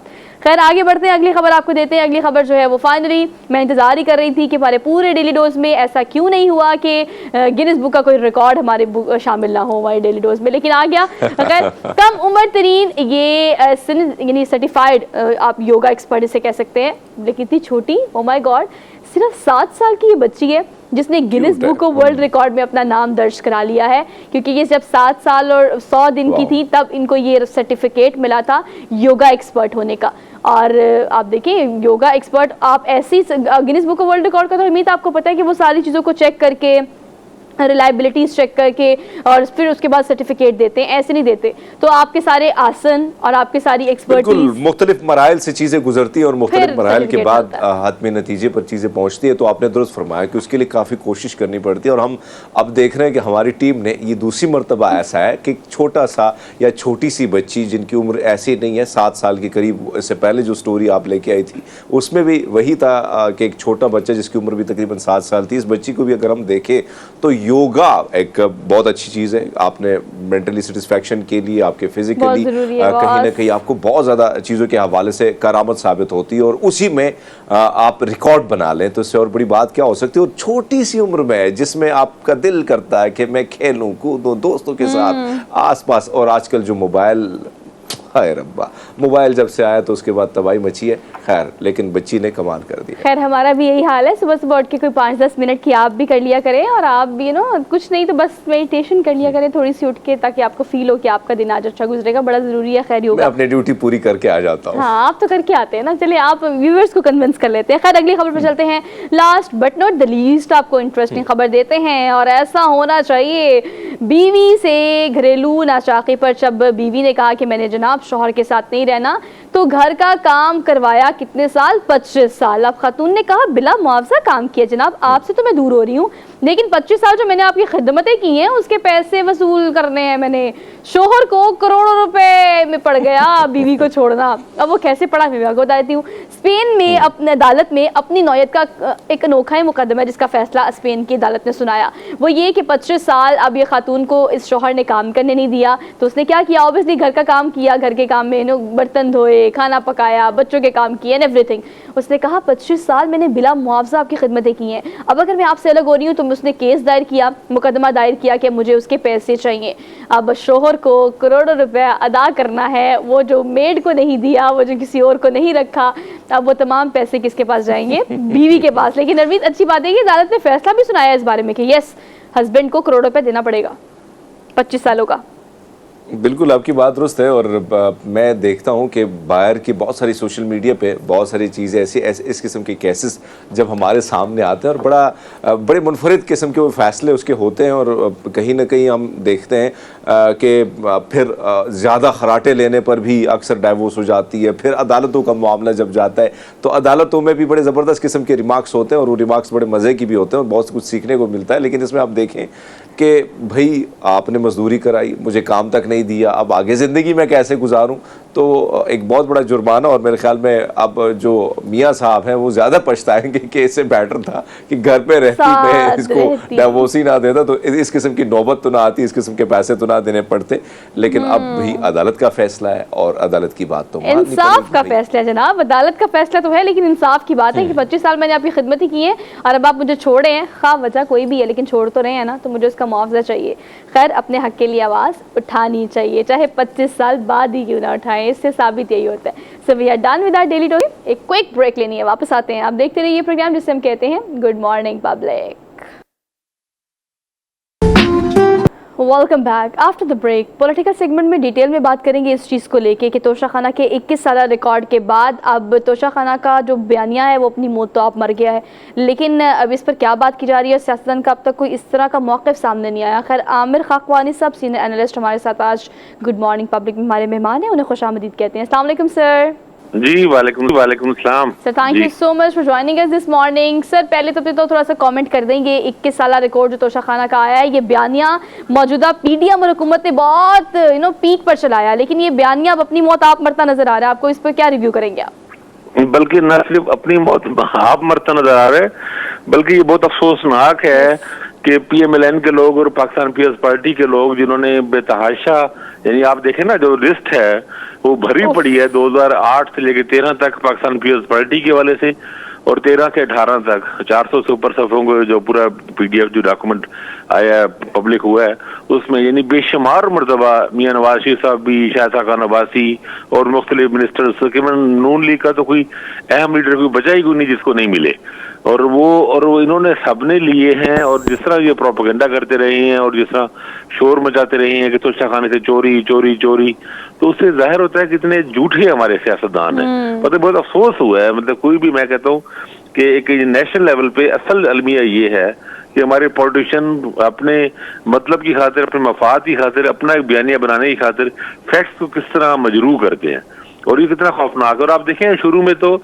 नवाज शरीफ साहब के दौर में और पीएस पार्टी के दौर में तो 10% था, फिर 20% है, और आप देखें उसमें लग्जरी गाड़ियां ली हैं, BMW वगैरह ली हैं, दरदारी साहब ने ली है, नवाज शरीफ साहब ने ली है, और हालांकि रूल्स के तहत गाड़ी लेने तो बनती नहीं है, गाड़ियां तो वैसे भी पोल में जमा हो जाती हैं जो इनके हुकूमती सरकारी होते हैं, तो वो भी लिए हैं और हर चीज ली है। करना चाहिए ना, जिन्होंने कालीन और पाइनएप्पल पे कॉम्प्रोमाइज कर लिया, गाड़ियां नहीं ली, तो फिर उनको भी अप्रिशिएट करना बनता है। बिल्कुल बिल्कुल, आप सही कह रही है कि पाइनएप्पल तो वो तो वैसे अब इनका मजाक बनना ही था, कुदरत ने तो बस दी है ना। आप देखें ना कितने कीमती उसमें ताइफ है, कितने कीमती हैं उसमें, मतलब उसमें इतनी लंबी लिस्ट है कि BMW, बड़ी बड़ी गाड़ियां, बड़ी बड़े, मतलब क्या यू नेम इट ना, और किसने नहीं लिया सर? अब देखिए नाम लें आप, आसिफ अली ज़रदारी से लेके यूसुफ रज़ा गिलानी, और आप नवाज शरीफ से लेके शाहिद खान अब्बासी, मतलब अगर आप इमरान खान की बात करें तो इमरान खान, बुशरा बीबी, पता नहीं कौन कौन, आप देखिए किसी ने बहती गंगा में हर बंदे ने हाथ धोए। लेकिन बिल्कुल ऐसा है। और आप देखें इसमें मुतालबा ये करना चाहिए कि रिकॉर्ड 2002 से क्यों है। अदालत ने इनको कहा था कि 45-47 से अगर नहीं भी हो सकता तो कम से कम 85 से करे। फिर क्या और 90s वाला आप देखें, अब जब 90s के अगर आता है ना, उसमें तो 2 बार ये हुक्मरान रह चुके हैं, 2 पीएस पार्टी 2 बार रही है और ये 2 बार रह चुके हैं, नून लीग वाले भी। ये इन्होंने 2002 से इसलिए किया कि 7-8 साल तो मुशर्रफ गुजर जाएंगे, 4 साल इमरान खान गुजर जाएंगे तो इनका टेन्योर कम हो जाता है कुछ। लेकिन आप अगर देखें ना 90s वाले आएंगे तो मुझे लगता है उसमें ज्यादा बड़े बड़े होंगे मामले होंगे सर, सही कह रहे हैं। तो ये बहुत ही एक रूथलेस सर, अगर हम देखें इस सारी सूरत हाल में जिस किस्म से ये चीज लीक हुई है, तो फिर हमने ये देखा कि एक बहुत ही मासूम से शख्स जो बहुत ही मासूम है, और जब केसेस खुलते थे तो वो कहा करते थे कि मेरा तो कोई लेने देने पाकिस्तान के साथ है नहीं, मैं तो इंग्लैंड का शहरी हूं और मियां नवाज शरीफ साहब के साहबजादे हैं, और उन्होंने भी हाथ साफ किया है। लेकिन ऐसे में एक और ट्वीट जिसने बड़ा जो है इस वक्त अगर देखा जाए तो पाकिस्तान मुस्लिम लीग नून में ऐसा लगता है कि दरारें पड़ चुकी हैं, और शहबाज शरीफ साहब के साहबजादे ने जो ट्वीट किया है और तंज किया है शाहिद खाकान अब्बासी साहब पे, तो सर आपको लगता है कि अब दरारें बढ़ने वाली हैं और शाहिद खाकान अब्बासी साहब और हम दीगर ग्रुप्स को जो देख रहे हैं जो मुख्तलिफ तकारीर में हमें सामने नजर आते हैं, क्या अब एक नई पार्टी तश्कील देने जा रहे हैं ये लोग? सर देखिए, पार्टी तो क्या तश्कील होनी है यहाँ पे, लेकिन आप दरारों वाली बात ठीक है, और आप शाहिद खाकान अब्बासी की भी, मुफ्ती इस्माइल की भी देखें। बात यह है कि जिसने PMLN में तो जिसने मरियम नवाज साहबा को लीडर तस्लीम नहीं करना, उसके लिए PMLN में कोई जगह नहीं। वो बेचारा बिल्कुल या कार्नर हो जाएगा, बिल्कुल खुदे लेने लग जाएगा। तो ये इज़ाद हसन की तरह जिनका पीएस पार्टी में हाल है जो, और ये या वो पार्टी से बाहर हो जाएंगे, तो वो तो खैर वो दरारें तो क्या बढ़नी है, ये सारे बेचारे बाहर ही हो जाएंगे। लेकिन आप देखें ना, मैं तो इसी आज ही मैंने एक और खबर पढ़ी है कि गालिबन एहसन इकबाल साहब ने वो 8 साल 15 साल पहले की उन्होंने अब रोलेक्स घड़ियों की अब उन्होंने पेमेंट की है। मतलब ये मेरी समझ से बाहर है कि अब उनको अचानक एहसास हुआ है कि भाई मुझे देनी चाहिए, मेरा नाम था उसमें। तो वो मैं सर, तो साफी के बारे में क्या ख्याल है? कल सोशल मीडिया पे बहुत बातें की जा रही थी और बड़े बड़े जबरदस्त किस्म के मीम्स बन जा रहे थे, कुछ साफी हजरात जो हैं जिसमें शामिल हैं, कुछ ने तो वापस की, लेकिन एक दो साफियों की बड़े ट्वीट्स बड़े मंजर आम पर आए थे। हाँ सर, इस पे भी कमेंट करें जरा साहब। हाँ बिल्कुल बिल्कुल, आप सही कह रहे हैं। साफी भी इसमें अच्छा, उसमें कुछ तो वैसे हैं कि जो मेरे ख्याल PTV के लोग हैं, जो सरकारी जो जिस तरह ऑफिशियल फोटोग्राफर वगैरह होते हैं, वो लोग भी हैं, साफी शामिल हैं उसमें बिल्कुल, और कुछ सीनियर कॉलमिस्ट भी हैं, सीनियर एंकर्स भी हैं। लेकिन एक इसमें एक अच्छा नाम मुझे खुशी हुई कल, और रऊफ क्लासरा साहब हमारे मारूफ एंकर कॉलमिस्ट हैं, साफी हैं। उन्होंने अपनी उनके बारे में था कि घड़ी की कीमत 1,20,000 मुकर्रर की गई, उनको कहा गया 12,000 या 16,000 दे के ले लें, उन्होंने नहीं किया और वो तोहफा डिपॉजिट कराया। अच्छा, मजहबी हल्कों का भी अच्छी बात है ये कि मैंने देखा कि मतलब फजल रहमान के साहबजादा का भी उन्होंने भी डिपॉजिट कराया, और तहर शर्फी साहब जो खासे कंट्रोवर्शियल समझे जाते हैं, लेकिन मौलाना तहर शर्फी साहब ने भी तोहफा लेने के बजाय उनको तोशाखाने में जमा कराया, और जमात इस्लामी के लोग भी बिल्कुल क्लीन साबित है, क्योंकि जो अच्छी मिसालें सामने आई है उनको भी हमें अप्रिशिएट करना चाहिए। इस बारे में भी बात करनी चाहिए, बिल्कुल ठीक कह रही हैं, कोट करना बहुत ज्यादा जरूरी था कि जहाँ पर हम मस्खर उड़ा रहे हैं, चलिए ठीक है हम नहीं बल्कि आवाम उड़ा रही है, तो वो वहां पर हम बात कर रहे हैं तमाम लोग की जिन्होंने कम कीमतों पर तहाइफ अपने पास रख लिए, या कुछ ने तो अदाई नहीं की, जिन्होंने वापस डिपॉजिट कराए उनको भी अप्रिशिएट करना चाहिए था। लेकिन इस पर भी कमेंट कीजिएगा। कल बड़ी 3 अहम खबरें थी, आपको पता है कि वारंट गिरफ्तारी इमरान खान साहब की जारी कर दिए गए हैं, और प्लस फिर कल रैली भी उन्होंने काफी सक्सेसफुल, देखने में तो ये लग रहा था कि काफी सक्सेसफुल है। इसके अलावा सर संडे को उन्होंने कॉल दी है दोपहर 2 बजे की मीनार पाकिस्तान पर, इस पर आप कैसे देखते हैं कि एक्टिविटीज तो वो कर रहे हैं, लेकिन अब देखने वाले ये कहते हैं कि पेश क्यों नहीं हो सकते अदालतों में जब कैंपेन कर सकते हैं? मेरा ख्याल है अदालतों में पेश होंगे, और पिछले एक दो कल भी एक दो केसों में उन्होंने ये प्ली किया कि वो चाह रहे हैं कि जुडिशियल कम्प्लेक्स में केसेस मुंतकिल हों, वो वीडियो कॉल की बात करते हैं, वो कहते हैं वीडियो कॉल पे, BBC को इंटरव्यू देते हुए उन्होंने कहा कि वीडियो कॉल पे ही मैं पेश होना चाहूंगा बिकॉज मेरी जान को खतरा है। लेकिन मेरा ख्याल है जो रैली में कल निकल के उन्होंने अपना केस खुद ही कमजोर किया। इमरान खान साहब को जब रैली में निकल के जा सकते हैं, फिर आपको कोर्ट भी पेश होना चाहिए। मेरा ख्याल है ठीक है, देखिए जान को खतरा तो है, उनका ज़ाहिर हमला हो चुका है, सिंपली बात है। और इमरान खान बहरहाल न सिर्फ इमरान खान बल्कि किसी भी मेजर पॉलिटिशियन को उनका हमें तहफ़्फ़ुज़ करना चाहिए, क्योंकि खुदा ना खास्ता किसी को कुछ हुआ तो पूरा यानी एक तरह के स्टेट का पूरा सिस्टम ही शटल्ड हो जाएगा, ना सिर्फ इमरान खान बल्कि मरियम नवाज साहबा भी और दीगर लोग भी। आमिर साहब, यहाँ पे आपसे जानना चाहूंगा, आमिर साहब अगर हम देखें वारंट गिरफ्तारी के हवाले से जो है हम देख रहे हैं कि कल से खबरें चल रही हैं, आपको क्या लगता है कि खान साहब अगर इलेक्शन के इस दौरान गिरफ्तार होते हैं तो कितनी पॉपुलैरिटी में इजाफा हो सकता है, और गिरफ्तारी से कितना फायदा तहरीक इंसाफ को हो सकता है, और ऐसे में ये कितना नुकसान अपने आप को अपोजिट जो हुकूमत है वो पहुंचाएगी अगर खान इस वक्त गिरफ्तार होते हैं? इसको आप कैसे देखिए? हमने तो यही देखा है कि गिरफ्तारियों से पॉपुलैरिटी में इजाफा ही होता है। लेकिन हुकूमत फिर भी गिरफ्तार करना चाहती है। तो मेरा ख्याल है वो उनकी तकरीरों से खाइफ है। उनको लगता है कि इमरान खान अपनी मुसलसल जो स्पीच कर रहे हैं, तकरीरों से आग भड़का रहे हैं, अपने कारकुनों में मोराल हाई कर रहे हैं या जो भी उनको तनकीद कर रहे हैं, उससे शायद खौफजदा है। नहीं तो आमतौर पर इस तरह की गिरफ्तारी से और फायदा भी होता है। और एक बार गिरफ्तार हो भी गए तो ये केसेस ऐसी नोयत की नहीं है। आप देखें ना, ये कोई सजाएं तो नहीं है। ये समझना चाहिए कि मियां नवाज शरीफ साहब के खिलाफ अदालती सजा है। जब तक सजा कलअदब नहीं हो जाती, उन पर तलवार लटकती रहेगी। इमरान खान पे वारंट गिरफ्तारी अदालतों में पेश न होने की वजह से, अदालतों में ये पेश होते हैं और प्रोसीडिंग में शामिल हो जाते हैं, तो इन पे उनकी वारंट गिरफ्तारियों की तुक नहीं बनती। जाने ये गिरफ्तार हुए भी सही तो ज्यादा चंद दिन देर तफ्तीश रहेंगे, मैक्सिमम हफ्ता 2 हफ्ते का जुडिशल रिमांड मिल जाएगा, उसके बाद अल्टीमेटली इनकी बेल हो जाएगी। इमरान खान के केसेस ऐसे नहीं है जिनकी बेल ना हो सके। आमिर साहब, एक और चीज जो इस वक्त अखबारों की भी जीनत है और टेलीविजन पे इस पर डिस्कशन हो रही है, हम देख रहे हैं कि बिलावल भुट्टो साहब ने एक बयान दिया था कि हम वजारत छोड़ के साइड पे हो जाएंगे। अब फिर उन्होंने जो है उस बयान को तब्दील किया, यूटर्न उस पर लिया। अब हमने कल मरियम नवाज साहबा को मौक़िफ़ हमारे सामने, जिसमें उनका कहना यह है कि सीट एडजस्टमेंट के बारे में अभी कोई फैसला पीपल्स पार्टी के साथ नहीं हुआ और इस पर हम अपनी जो है मशावरत करेंगे। यानी अंदाजा यही हो रहा है कि आपको लगता है कि इसके बाद दूरियां जो है वो बढ़ जाएंगी पीपल्स पार्टी और नून लीग के दरमियान? देखिए, बात यह है कि पीपल्स पार्टी को सीट एडजस्टमेंट नून लीग पंजाब में करेगी तो उसे घाटा ही है। सिवाय 2-4 हलकों के, मुल्तान में जो गिलानी की 2-3 सीटें ऐसी हैं, या पिंडी में उनकी जो है हमारे साबिक वज़ीर-ए-आज़म जो फिक्र हैं उनकी, या मखदूम हसन महमूद की, मखदूम ज़ादा जो अहमद महमूद हैं रहीमर खान में, उनकी 1-2 सीटें, 4-5-6 हल्के, या मुजफ्फरगढ़ में हिना रबानी खारगा 1-2 हल्के, 5-7 से ज्यादा सीटें पीएस पार्टी की बनती नहीं है ना उस तरह की। और पीएस पार्टी दायरे अगर सीट एडजस्टमेंट की तो 30-40 सीटें का मसला मांग लेगी, तो नून लीग इसमें इंटरेस्टेड नहीं होगी। ज्यादा चंद हल्कों में चंद अहम लीडरों के मुकाबले में उम्मीदवार खड़ा नहीं करेंगे, यूसुफ गिलानी या उनके बेटों के मुकाबले में या इस तरह करके, तो पंजाब में तो ये मसला होना ही। और आप देखिए एक चीज और होती है, हमारी सियासी इत्तेहादों में ऐसा करते हैं कि पहले इत्तेहाद करते थे, हुकूमत की मदद लेते हैं, जब इलेक्शन टाइम होता है जानबूझ के अलग हो जाते हैं ताकि इसके खिलाफ हम तनकीद कर सके और आवाम को बेवकूफ बना सके। और ये हम माजी में भी करते रहे हैं, पीएस पार्टी और केएमएलएन माजी में करती रही है।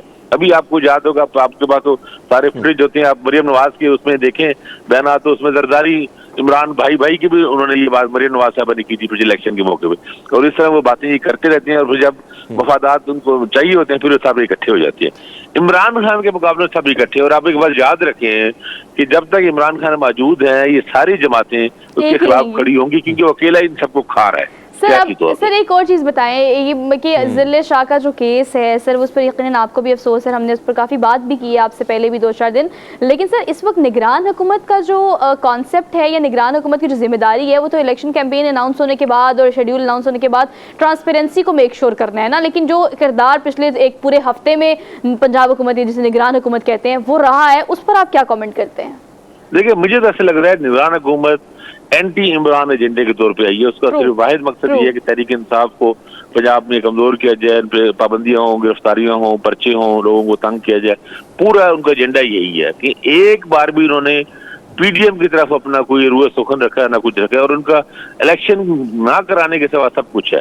यानी लगता है कि इलेक्शन में लीस्ट इंटरेस्ट है हमारा निगरान वज़ीर आला और सूबाई वज़रा को। आप देखें ना, कभी किसी वज़रा ने एक बार भी स्टेटमेंट दिया है कि भाई हम तो इलेक्शन करवाने आए थे, इलेक्शन क्यों नहीं हो रहा, आगे पेशरफ तो वज़ीर आला साहब एक वैसे ही बयान दे दें, कंसर्न शो कर दें कि इलेक्शन में डिले क्यों हो रहा है, हम यहाँ पे क्यों आए हैं, हम इलेक्शन कराने आए हैं ना। उनका वाहिद मैंडेट उनका इलेक्शन है ना, इलेक्शन में डिले हो रहा है या शेड्यूल अब नहीं आ रहा था, जब उससे पहले आ रहा था, हर कोई बात कर रहा था, इन्होंने कोई भी बात नहीं की, उनकी कोई इंटरेस्ट है ही नहीं। और केपी में देखें निगरान हुकूमत वहाँ मौजूद है, वहाँ पे अभी तक गवर्नर ने आज में गालिबन बुलाया 1 हफ्ते के बाद उन्होंने इलेक्शन कमीशन को, और निगरान वज़ीर आला को और निगरान सूबाई वज़रा को केपी के मामूली सी भी इस पर कंसर्न नहीं है कि इलेक्शन में डिले क्यों हो रहा है। ओ भाई, तो आप लोग इलेक्शन कराने आए हो, आपको तो फिक्रमंद होना चाहिए ना। जानदारी का तकाजा ये है कि आप इलेक्शन के मंडे आप कहेंगे इलेक्शन क्यों नहीं हो रहे। और आप इमरान खान देखिए, ये बात तो ठीक कर रहे हैं इमरान खान कि अगर वो रैली नहीं निकालेंगे, सियासी सरगर्मी नहीं करेंगे तो इलेक्शन कैंपेन कैसे चलाएगी। इलेक्शन कैंपेन में तो सब चीजें ये होनी चाहिए ना। तो ये निहायत ही मायूसकन और अफसोसनाक है हमारी निगरान हुकूमतों का रवैया। और मेरे ख्याल है इतनी बुरी निगरान हुकूमतें। आमिर साहब, आपने बात की कि हम केपी के गवर्नर की अगर बात करें तो एक तरफ तो सुप्रीम कोर्ट से जो हुक्म आया था उन्होंने कहा कि बिल्कुल हम इस हुक्म को मानते हैं और इलेक्शन जो है वो टाइम से होंगे, लेकिन अब वो इन चीजों से साइड पे हो रहे हैं और आज आपने जिस तरह फरमाया कि इस्लामाबाद की तरफ आ रहे हैं, तो ऐसे में अगर वो नहीं मानते तो आपको नहीं लगता कि आर्टिकल 6 जो है उन पर लग सकता है? सर आर्टिकल 6 तो बहुत संगीन होता है, उसे प्रूव करना आसान नहीं होता, लेकिन बहुत अफसोसनाक गवर्नर का रवैया है और सियासी द्रोहगोई की क्लासिक मिसालें हम सामने आ रहे हैं। जब वो टीवी पर आते हैं बहुत साफ, अभी भी वो इनकार नहीं करेंगे, वो कहेंगे हम तो सुप्रीम कोर्ट की फैसले की पाबंदी करेंगे और अमलन उससे मुखालफत करेंगे, जितना डिले कर सकते हैं डिले की जगह। ठीक है आमिर साहब थैंक यू सो मच आपकी बात है कि अमलन नजर आता है कि इलेक्शन डिले करने के लिए हर अरबा जो है वो अपनाने की कोशिश की जा रही है। ऑल दो अभी मौजूदा हुकूमत में या मौजूदा हालात में इलेक्शंस वाहिद वे आउट है जब अवामी मैंडेट सामने लेके आना चाहते हैं। तो हमने एक क्विक ब्रेक लेनी है, वापस आते हैं। Keep watching good morning public.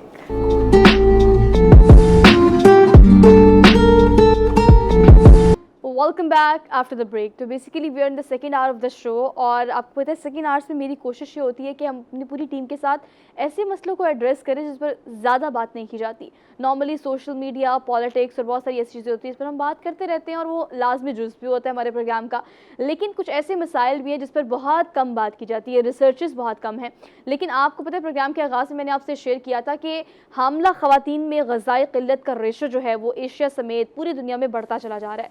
हामला ख़वातीन की मैं ख़ास तौर पर बात इसलिए कर रही हूँ क्योंकि उसके बाद पैदा होने वाले बच्चे जो हैं उनमें ग्रोथ डेफिशिएंसी शदीद पाई जाती है, जिसमें पूरी दुनिया में उन बच्चों की तादाद 5 करोड़ से भी ज़ायद हो गई है। इस पर खैर हम डिटेल में बात करते हैं। डॉक्टर साजिदा शाहनवाज हमारे साथ मौजूद हैं, उनका आज के प्रोग्राम में खुशामदीद कहते हैं। अस्सलाम वालेकुम डॉक्टर साजिदा, कैसी हैं आप?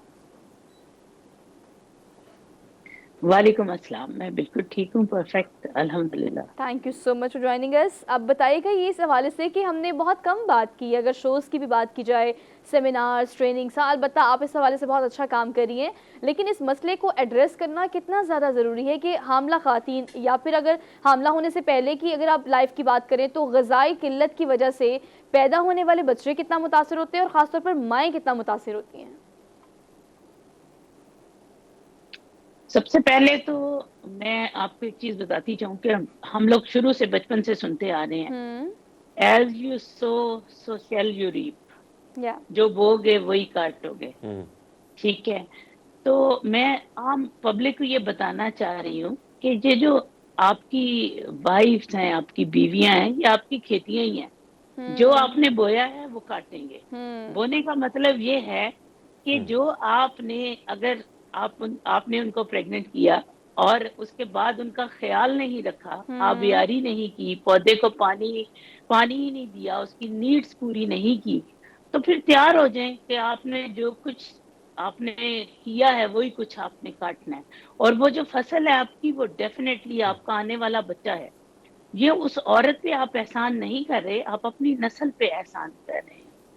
और औरत पे एहसान जो है ना, वो शुरू वहां से नहीं होता कि जब वो प्रेग्नेंट हुई है तो तब आप उसकी केयर करें। उसके ऊपर जब वो बच्ची पैदा होती है ना, तो उसकी केयर उस वक्त से ही शुरू हो जानी चाहिए। हमारे यहाँ क्या है, ये चीज गर्म है, ये चीज ठंडी है, सबसे पहले अच्छा खाना भाई को दो, फिर अच्छा खाना बाप को दो, फिर उसके बाद बचा कुचा बच्चियों के हिस्से में आता है। तो वो बच्चियां जो शुरू से ही अनीमिक होंगी, प्रॉब्लम का शिकार होंगी, आप उनको प्रेगनेंसी के बाद जितनी मर्जी केयर कर लेंगे वो ठीक नहीं हो सकती। इसलिए मेरा जो आज आपके पब्लिक न्यूज के ऊपर एक पब्लिक मैसेज है ना लोगों के लिए, वो यही है कि जब आपकी वाइफ आपके निकाह में आती है और आपको पता है कि ये अफजाइश नस्ल है, मेरी नस्ल को आगे बढ़ाने में और हेल्दी नस्ल के लिए इसका क्या किरदार है, तो सबसे पहले उसकी सेहत को अगर माँ बाप ने उसकी केयर नहीं डॉक्टर की, साजिदा आप बिल्कुल ठीक कह रही हैं। मैं आप ही की बात को बेहतर सेकंड करके एक और सवाल पुट करना चाहती हूँ, वो सिर्फ ये कि ये एक साइकिल है। अगर एक बीवी ब्याह कर आती है, उसका ख्याल रखना, उसकी प्रेगनेंसी का, उसकी डिलीवरी का, उस बिटवीन जो टाइम होता है उसका, और आफ्टर डिलीवरी भी आपको ख्याल रखना है। लेकिन उससे पहले वो बेटी बाप के घर पे है, वो उसकी माँ उसका ख्याल रखे, उसके खाने का ख्याल रखे। अब हम ग्राउंड रियलिटी पर बात कर लेते हैं ना कि हामला ख़वातीन में ग़ज़ाई क़िल्लत जो है वो उस हामला होने के दौरान तो नहीं है, उससे पहले भी बहुत सारे मसाइल हैं। तो कितना ज़रूरी है ख़वातीन को इस चीज़ को एड्रेस करना कि बच्चे अल्टीमेटली मुतासिर होते हैं ग़ज़ाई क़िल्लत की वजह से, या फिर आजकल जो हम खा रहे हैं, टिन पैक खा लेते हैं, फास्ट फूड खा लेते हैं, और इंटरनल हेल्थ जो है हमारी वो 60 होती है और वैसे हम 20-22 साल के होते हैं। तो ख़वातीन को कितना ख्याल रखना चाहिए, इस हवाले से आप क्या कहती हैं? मैं समझती हूँ कि खातून जो है ना, वो बहुत सारे फिजियोलॉजिकल प्रोसेसेस ऐसे चल रही होती है कि इवन प्रेगनेंसी से पहले भी उसका ब्लड लॉस बहुत ज्यादा, आपको पता है, मंथली साइकिल में उसका लॉस होता है, जो कि मेल का नहीं होता। तो इसलिए खवातीन ने अपनी डाइट अपनी जिंदगी के लिए, अपनी सर्वाइवल के लिए बेहतर रखनी है। मेल अगर जंक फूड खा भी ले तो उनको इतना फर्क नहीं पड़ता जितना उस खातून को पड़ेगा, पड़ता है, बिल्कुल। क्योंकि उसका मंथली साइकिल, जी अगर बिल्कुल। उसने आयरन कंटेनिंग फूड, अब लोग समझते हैं कि जब पीरियड्स आएंगे तो जी सिर्फ खून की कमी होगी। खून की कमी क्या है? खून बेसिकली मजमुआ है ना, आपके तमाम ब्लड के अंदर जो चीजें, आपके मिनरल्स हैं, आपके हाँ। विटामिन हैं, आपका आयरन है।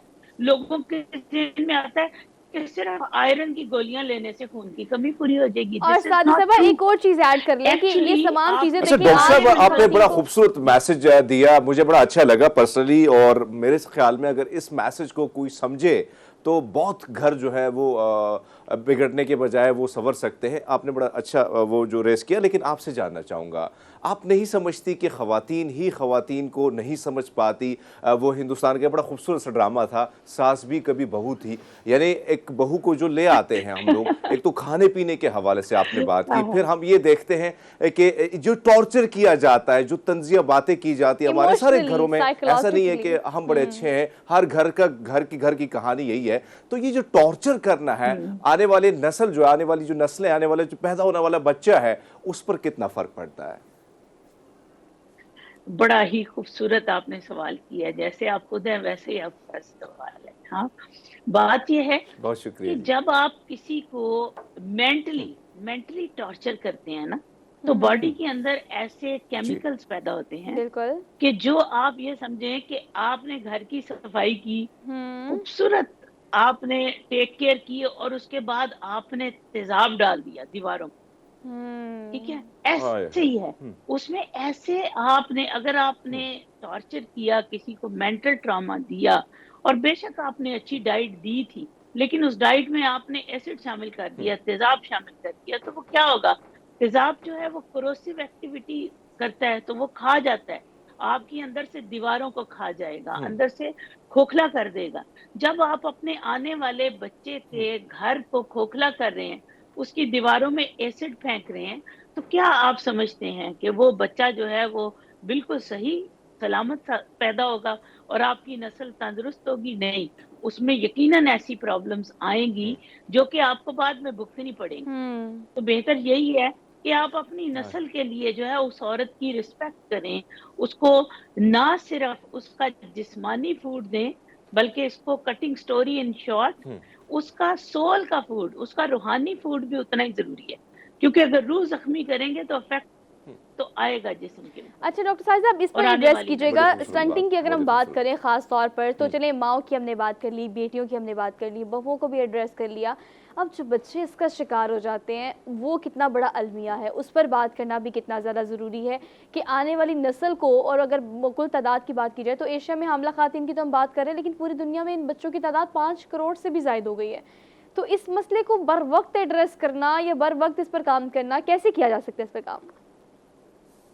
इसमें अगर हम पॉलिसी बना लें ना, पॉलिसी नंबर 1 ये है कि मैं तो खैर बीइंग अ रिप्रोडक्टिव सर्जन, मैंने और एंड्रोलॉजिस्ट बहुत शोर मचाया है कि एक कानून पास कर दें कि मेल का सीमन एनालिसिस और औरत का थैलेसीमिया टेस्ट, यानी कि पता हो कि आयरन डेफिशिएंसी तो नहीं है। जब तक वो हेल्दी नहीं है उसका निकाह, मैंने ऐसी बच्चियों को देखा है 5 हीमोग्लोबिन पे उनका निकाह हो रहा है। मुझे बताएं, जिस लड़की का 5 हीमोग्लोबिन के ऊपर निकाह, उसका सर्टिफिकेट उनको वैलिड ही ना करे, नंबर 1। नंबर 2, जब निकाह हो जाए तो सबसे पहले जो हस्बैंड है वो अपनी वाइफ का एक खाली कंप्लीट एग्जामिनेशन ब्लड करवा ले, जिसमें HB हीमोग्लोबिन का टेस्ट हाँ। करवाए। अगर उसकी हीमोग्लोबिन कम है तो 5-6 माह उसका इखलाकी तकाजा है, फर्ज है, उसकी ड्यूटी है। इखलाकी तकाजा भी नहीं, उसका अपनी नस्ल के लिए तकाजा है। अगर वो चाहता है कि मेरी नस्ल ठीक हो तो पहले डॉक्टर उसको साहबा, ठीक यहाँ करे, पे एक अहम फिर उसके सवाल आपसे बाद जानना चाहूँगा। प्रेगनेंसी की डॉक्टर कोशिश साहबा, करे। ये बड़ा अच्छा सवाल सोहा ने किया। हम देखते हैं, बल्कि मेरे गांव में मुझे याद है कि एक फैमिली थी और उसमें ये था कि चाची की जी कुड़ी है उसका ब्याह कर लेता, फिर आगे जाके और इसी तरह सिलसिला चलता रहा। अब मैं लास्ट ईयर जब मैं अपने गांव गया और मैंने उनके बच्चे देखे हैं, उनमें बच्चों में बहुत ज़्यादा बच्चे एब नॉर्मल हैं। ये रुझान हमारे मुल्क में बहुत ज़्यादा है तादाद। और कहीं ना कहीं क्या आपको लगता है कि वाकई में ये कज़न मैरिज पर अगर कोई बात करता है तो फिर बहुत सारे जो हैं आपको पता है कि मामला कहीं और की तरफ चले जाते हैं, तो आप नहीं समझती कि अब हुकूमत को या हमारे जितने उलमा किराम हैं, क्योंकि उनकी बात भी सुनी जाती है, सिविल सोसाइटी के जो लोग हैं, इस पर भी काम होना चाहिए कम से कम, ताकि आने वाली जो नस्लें हैं वो सेहतमंद हो आपकी? मैं ये समझती हूँ कि इस पे इतना काम होना चाहिए। सबसे पहले तो वो पंजाबी का मुहावरा है ना, जड़ा बोले ओही कुंडा खोले। ठीक है, अब आप बोले हैं ना, आप सबसे पहले एक ऐसा प्रोग्राम करें आप जी। जिसमें उलमा को भी बुलाएं, डॉक्टर्स को बुलाएं, और मैं आपको बताऊं, मैं वो रुख आपको दिखाने वाली हूँ इसका एक लफ्ज के लोग डर जाएंगे। अब वो जी। वक्त है, अगर पाकिस्तान चाहता है कि हम आगे प्रोक्रिएट प्रॉपरली करें, हमारी नस्ल आगे रुके ना, क्योंकि मैं देख रही हूँ इतने लोगों में जीरो स्पर्म आ रहे हैं, लोगों की ओवरीज फेल हो रही हैं, लोगों के बेतहाशा इनफर्टिलिटी के मसाइल आ रहे हैं। अगर आप चाहते हैं कि ये कुछ ना आए तो यकीन करें कजन मैरिजेस को आपको रोकना पड़ेगा। अच्छा डॉक्टर साहिबा, ये क्यों बताइएगा रोकना कि पड़ेगा? आपकी उसकी सारी वजह बातें बिल्कुल सुने, ठीक है, और मैं आपसे पूछना चाहती हूँ इस बात में ऐड कर लें, इंटरप्ट मैं आपको इसलिए कह रही हूँ, एक चीज़ ऐड कर लें, ये सारी प्रिकॉशंस हैं जो कि करनी चाहिए, इसकी अवेयरनेस बहुत ज़रूरी है। और हाँ, अब अलबत्ता देखा जा रहा है कि पिछले 10 सालों में कहीं ना कहीं इसकी प्रैक्टिस भी शुरू कर दी गई है। बस माल न्यूट्रिशन के बच्चे जो हैं, अब उनका क्या करना है, मतलब उनको किस किस्म की निगहदाश्त की ज़रूरत है, किस किस्म की एहतियात ज़्यादा बरतनी चाहिए if you have that baby? Mail nutrition जो है ना, जी सॉरी आपकी बात मैं काट रही हूँ, जी जी। मेल न्यूट्रिशन आपकी एसोसिएटेड फूड डेफिशिएंसी से भी है, आपकी कजन मैरिजेस से भी है। अच्छा।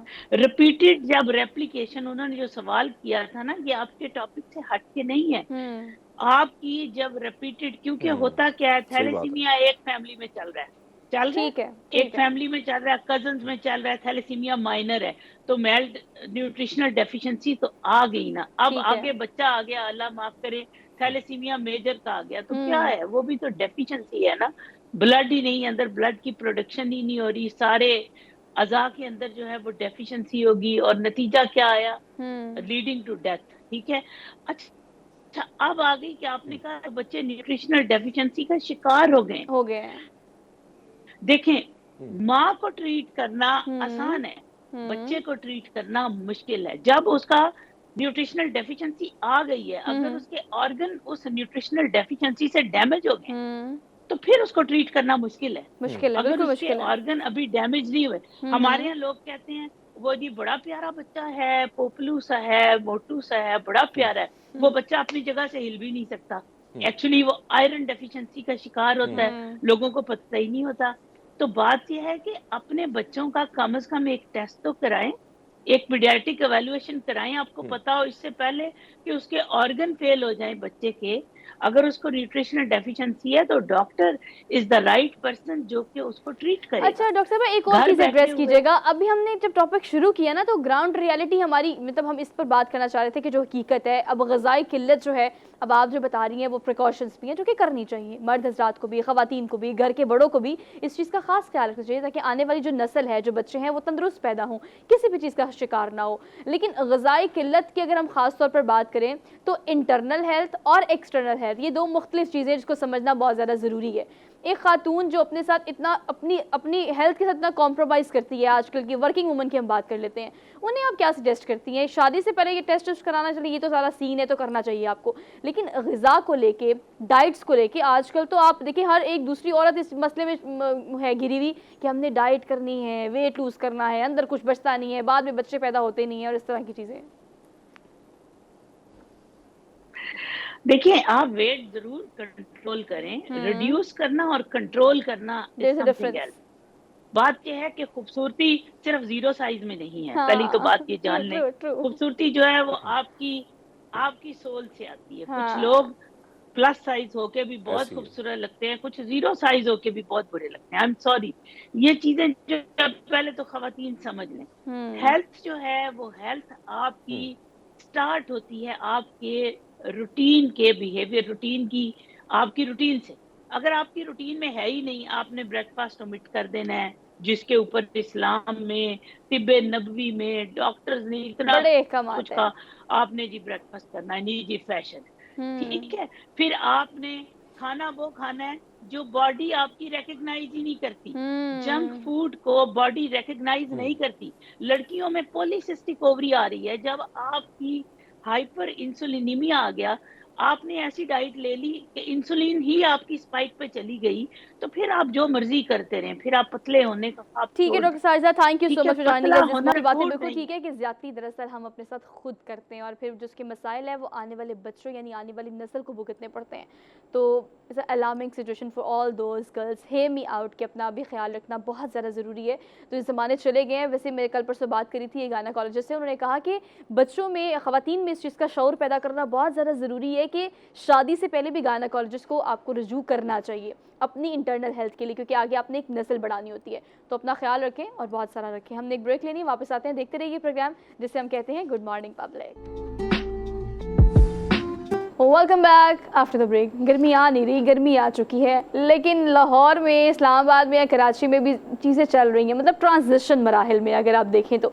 अब सर्दियों में हमें पता है कि स्किन ड्राई हो जाती है, मॉइस्चराइज रखना है अपनी स्किन को। गर्मियों में पता है कि पानी बहुत कम हम पीते हैं, लेकिन अब गर्मी ज़्यादा हो गई है तो आपने अपनी स्किन को हाइड्रेटेड रखना है, यानी पानी ज़्यादा पीना है। लेकिन ये जो इन बिटवीन वाला टाइम है ना, ट्रांजिशन जो टाइम होता है, इसमें आपको पता है क्लाइमेट चेंज की वजह से स्किन के बड़े सारे मसले होते हैं, एक्सटर्नल भी, इंटरनल भी। अंदर से भी स्किन डेड हो रही है, बाहर से भी आपको कभी कभी खुश्क हो जाती है, कभी कभी बहुत ऑयली हो जाती है। खैर, इन सब चीज़ों को एड्रेस करने के लिए और अच्छी अच्छी टिप्स देने के लिए हमारे साथ स्टूडियो में मौजूद है डॉक्टर मरियम, और ये माहिर अमराज से चलते हैं। इनको आज के प्रोग्राम में खुशामदीद कहते हैं। अस्सलाम वालेकुम मरियम, कैसी हैं आप?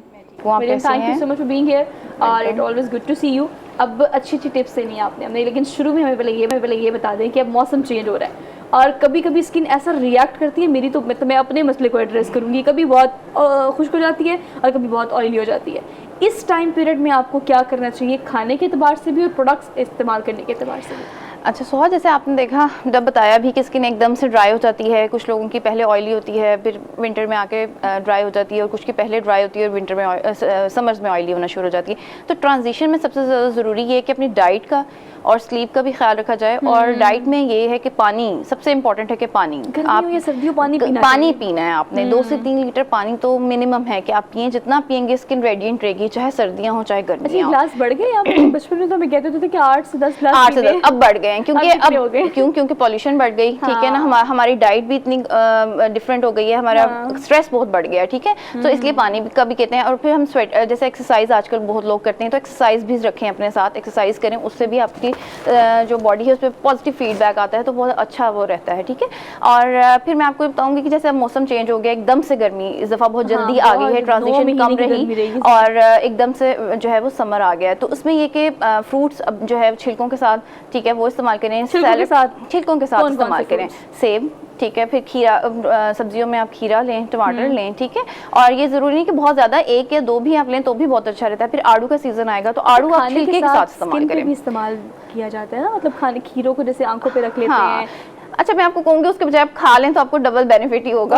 हाँ, ऊपर इतना बेनिफिट नहीं करता, ऊपर के लिए तो 5 to 10 मिनट्स का बेनिफिट आता है, लेकिन खा लेंगे तो दोनों तरह से आपकी स्किन को, क्योंकि वो आपके जो पील में इंग्रेडिएंट्स होते हैं वो आपको बहुत फायदा देते हैं, वो आपको स्किन को हेल्दी करते हैं। आज सुबह ना हरमीत पाजी मेकअप करा रहे थे किसी मेकअप आर्टिस्ट से ना, शो शुरू होने से पहले।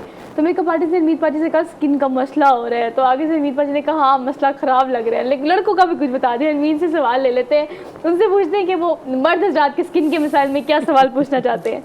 सर, अपने स्किन के मसले पूछ लें डॉक्टर मरियम से। अच्छा डॉक्टर साहब, अब जाहिर बात है, एक तो हमें कैमरे के सामने आने के लिए मेकअप करना पड़ता है, मेकअप उतारने के बाद ख़वातीन थोड़ा ज्यादा कर लेती हैं, हम थोड़ी हल्की फुल्की पफ जो है वो कर लेते हैं, लेकिन उसके बाद हम ये फील करते हैं कि कहीं ना कहीं इचिंग जो है वो जरूर होती है। तो क्या ऐसा किया जाए कि कम से कम, हाँ, और एक और चीज़, गर्मियाँ होती हैं, जाहिर बात है हमें फील्ड में भी जाना पड़ता है, तो फिर हम ये भी महसूस करते हैं कि जलन जो चेहरे पर होती है, और बहुत सारे लोग इसकी शिकायत करते हैं। तो क्या ऐसा करना चाहिए गर्मियों में कि कम से कम इससे बचा जा सकते? अच्छा, हरमीत का सवाल जो है ना मैं रिपीट कर देती हूँ, बिकॉज हरमीत की आवाज़ आपको नहीं आ रही। पूछना वो ये चाह रहे हैं कि चूँकि हरमीत खुद फील्ड में जाते हैं, लोगों से मिलते हैं, गर्मी हो सर्दी हो, मौसम किस तरह का भी आपने जाना होता है, जाना भी है स्किन को, आपने स्किन केयर भी करनी है, स्किन को प्रोटेक्ट भी करना है, तो इस तरह से कौन सी चीज़ें की जाएँ कि स्किन बची रहे? बिकॉज हमने स्टूडियो में भी काम करना है, हमने बाहर भी करना है, और मर्द हज़रात को पता है, हम समझते हैं कि उनकी स्किन बहुत सख्त होती है, औरतों की सेंसिटिव होती है, लेकिन इफेक्ट तो वो भी इक्वली होते हैं। अच्छा, हमारे यहाँ जनरली ये कॉन्सेप्ट है कि मर्दों को जरूरत नहीं होती कि वो स्किन केयर करें या वो कुछ भी हाँ, अपना ये ख्याल भी रखें, हमें concept है। रफ एंड टफ उनको समझा जाता है। लेकिन हाँ, rough and आजकल tough। ये कि लड़के भी अपने लिए बहुत सेंसिटिव हो गए हैं और वो अपने बारे में देखते हैं कि हमें क्या चीज़ सूट करती है और क्या नहीं। तो लड़कों को भी मैं सबसे ज़्यादा ये कहूँगी कि और बहुत ज़्यादा फैंसी ना सही, लेकिन एक सन ब्लॉक और पानी, ये दोनों अपने साथ प्राइमर के रखें। बारे में क्या ख्याल है आपका? प्राइमर भी मेकअप करने से पहले, बिकॉज हरमीत भाई जो स्टूडियो में, वैसे वो तो इतना ज्यादा मेकअप नहीं करते, लेकिन स्क्रीन की वजह से कहीं ना कहीं करना पड़ता है आपको। हाँ, उसमें बेहतर ये कि आप ब्रॉड स्पेक्ट्रम सन ब्लॉक इस्तेमाल कर लें, तो वो अच्छा। आपको प्राइमर का काम भी दे देता है, और प्लस ये कि आपको चूंकि ये यूवी रेज ही है ना, अंदर भी यूवी रेज है बाहर भी, तो आपको दोनों जगह ही प्रोटेक्शन चाहिए। तो sun block broad spectrum use कर लें, वो आपको दोनों चीज़ों का काम कर देगा, और आपको एंटी एजिंग भी होता है। फिर आपको पता है क्योंकि रेस जो है वो आपको क्या करती हैं, आपको जल्दी आपकी स्किन को ड्राई करती हैं, उसको डल करती हैं, बूढ़ा करती हैं, ठीक है, तो वो रिंकल्स अपीयर होना शुरू हो जाते हैं। तो उनको बचाने के लिए ज़रूरी है कि सन ब्लॉक जो है वो मस्ट इस्तेमाल किया जाए। अच्छा डॉक्टर साहब, एक और सवाल इसी सवाल के साथ आप ऐड कीजिएगा कि हम बाहर जाते हैं तो आपने दुरुस्त फरमाया कि ज़रूरी है, लेकिन क्या जो ऑफिस में वैसे हम काम करते हैं, बैठे होते हैं, तो क्या सन ब्लॉक की कितनी ज़रूरत पड़ती है गर्मियों में? हाँ, यही मैं अभी बता रही थी कि चूंकि अंदर भी सन ब्लॉक क्या करता है, यूवी रेस से प्रोटेक्ट करता है आपको, तो चाहे आप वो यूवी सोर्स अंदर रख लें या बाहर रख लें, इट इज सेम। तो हमारा ये बड़ा गलत कॉन्सेप्ट है कि घर में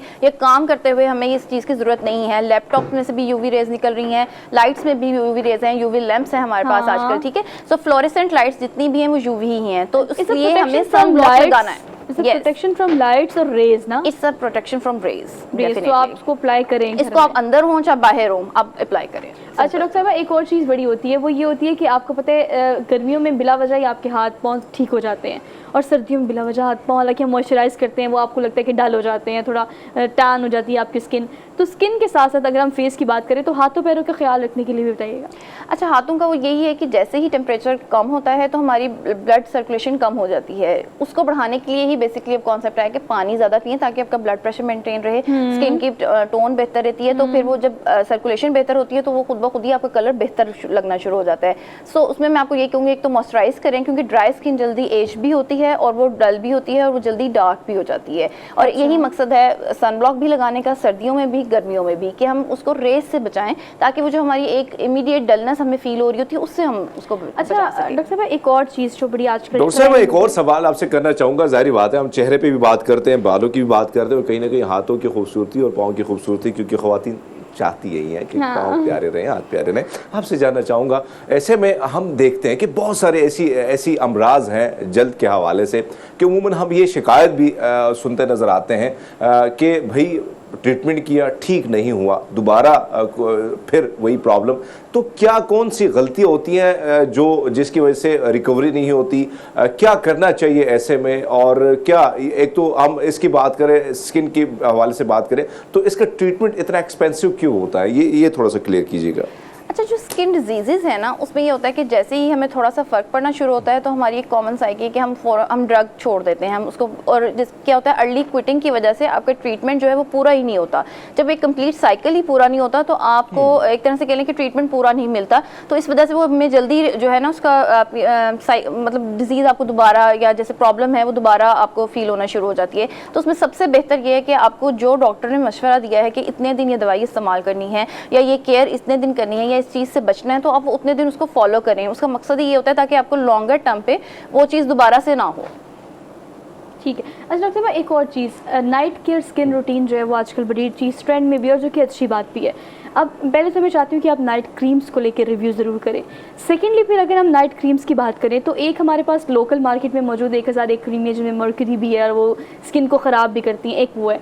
लेकिन at the same place we have some hashtag brands जो कि निकालते नाइट क्रीम्स ही हैं, और वो भी आपकी स्किन को नाइट में, क्योंकि आप सब सोते हो तो सोने के दौरान जो आपकी स्किन को नरिशिंग मिल रही होती है वो आपको उन क्रीम से मिलती है। नाइट क्रीम एक तो आप प्रेफर करती हैं, और अगर करती हैं तो क्या ब्रांड की करनी चाहिए या फिर आप लोकल को भी करती हैं? अच्छा, इसमें मैं कहूँगी कि स्किन की प्रोडक्ट्स हमेशा महंगी होंगी, क्योंकि अच्छे प्रोडक्ट्स थोड़ा कॉस्टली होते हैं, ठीक है। नंबर 2 ये कि नाइट क्रीम्स आप ज़रूर लगाएं, लेकिन अच्छे वो ये कि सेफ़ हो, इंग्रेडिएंट सेफ़ होने चाहिए। लोकल में अनफॉर्चुनेटली यही है कि मरकरी बहुत ज़्यादा है, और हमारे यहाँ पे वो आपको अक्सर वो एक लिस्ट पे मिल जाती है कि इन क्रीम्स में ज़्यादा है, तो आप वो अवॉइड करके, अब लोकल भी बहुत अच्छी मौजूद है, आप इस्तेमाल कर सकते हैं, ठीक है। हाँ, एक्सपेंसिव भी है और मीडियम रेंज में भी है, तो आप उनको ले सकते हैं। और दूसरा ये कि आप अगर बहुत ज़्यादा महंगी क्रीम नहीं लगाना चाहते तो आप सिंपल सीरम या सिंपल आप जो है एक अच्छा क्लींजिंग के बाद भी आप एक सिंपल मॉइस्चराइजर जो है वो यूज़ कर सकते हैं। और नाइट केयर बहुत ज़रूरी है। नाइट केयर बहुत ज़रूरी है। नाइट केयर में सबसे इंपॉर्टेंट ये कि अगर आप मेकअप कर रहे हैं तो मेकअप रिमूव कर लें, ठीक है, और अपनी जो फेस है उसको अच्छी तरह धो ज़रूर लें, ठीक है, और पानी सोते हुए भी ज़रूर पिएं, ठीक है। और ये कि अच्छा मॉइस्चराइजर, अगर आपके पास कोई अच्छी क्रीम या महंगी वो नहीं है तो ज़रूरी नहीं है कि आप उसे लें, आप एक अच्छा मॉइस्चराइजर से भी अपना काम चला सकते हैं। अच्छा, नाइट केयर की हरमीत आप कुछ पूछना चाह रहे हैं? जी बिल्कुल, पूछे। वैसे तो टॉपिक ज्यादा हम आपको तरजीह देते हैं कि आप सवाल करें। और सब अगर हम देखें जो बहुत सारी क्रीम, जो सोहा ने सवाल किया बड़ा मजे का था कि हम देखते हैं कि बहुत सस्ती क्रीम जो है उसकी भी भरमार है, फिर एक आम आदमी को समझ नहीं होती है कि अगर वो हम स्किन के डॉक्टर के पास अगर जाते हैं तो बहुत बार सोचते भी कि 1000-2000 रुपये फीस भी देनी पड़ेगी, आगे जाके पता नहीं डॉक्टर साहब क्या लिखेंगे या डॉक्टर साहब क्या लिखेंगे, वो पैसे भी उसके बारे में भी सोचा जाता है। तो ऐसे में ये क्रीम की भरमार है। दूसरी जानिब आप क्या प्रेफर करती है? ऑर्गेनिक की तरफ भी बहुत ज्यादा लोग जाते हैं, तो क्या ऐसी चीजें अपनी लाइफ में इन करनी चाहिए जिसकी वजह से कहीं ना कहीं स्किन खूबसूरत भी हो सकती है और तरीकाकार और दाम भी सस्ता हो? अच्छा, इसमें फिर मैं आपको यही कहूँगी कि आप ना इंग्रेडिएंट्स पढ़ें, ठीक है। आपको लिटरेचर, अच्छी क्रीम्स में लिटरेचर मौजूद होता है, तो आप उसके इंग्रेडिएंट पढ़ें, आपको पता चल जाएगा कि इसमें क्या क्या मौजूद है। सिंपल अल्फा आर्बिट्रीन या कोजिक एसिड या विटामिन सी वाली क्रीम्स हैं वो आप इस्तेमाल कर लें, ठीक है।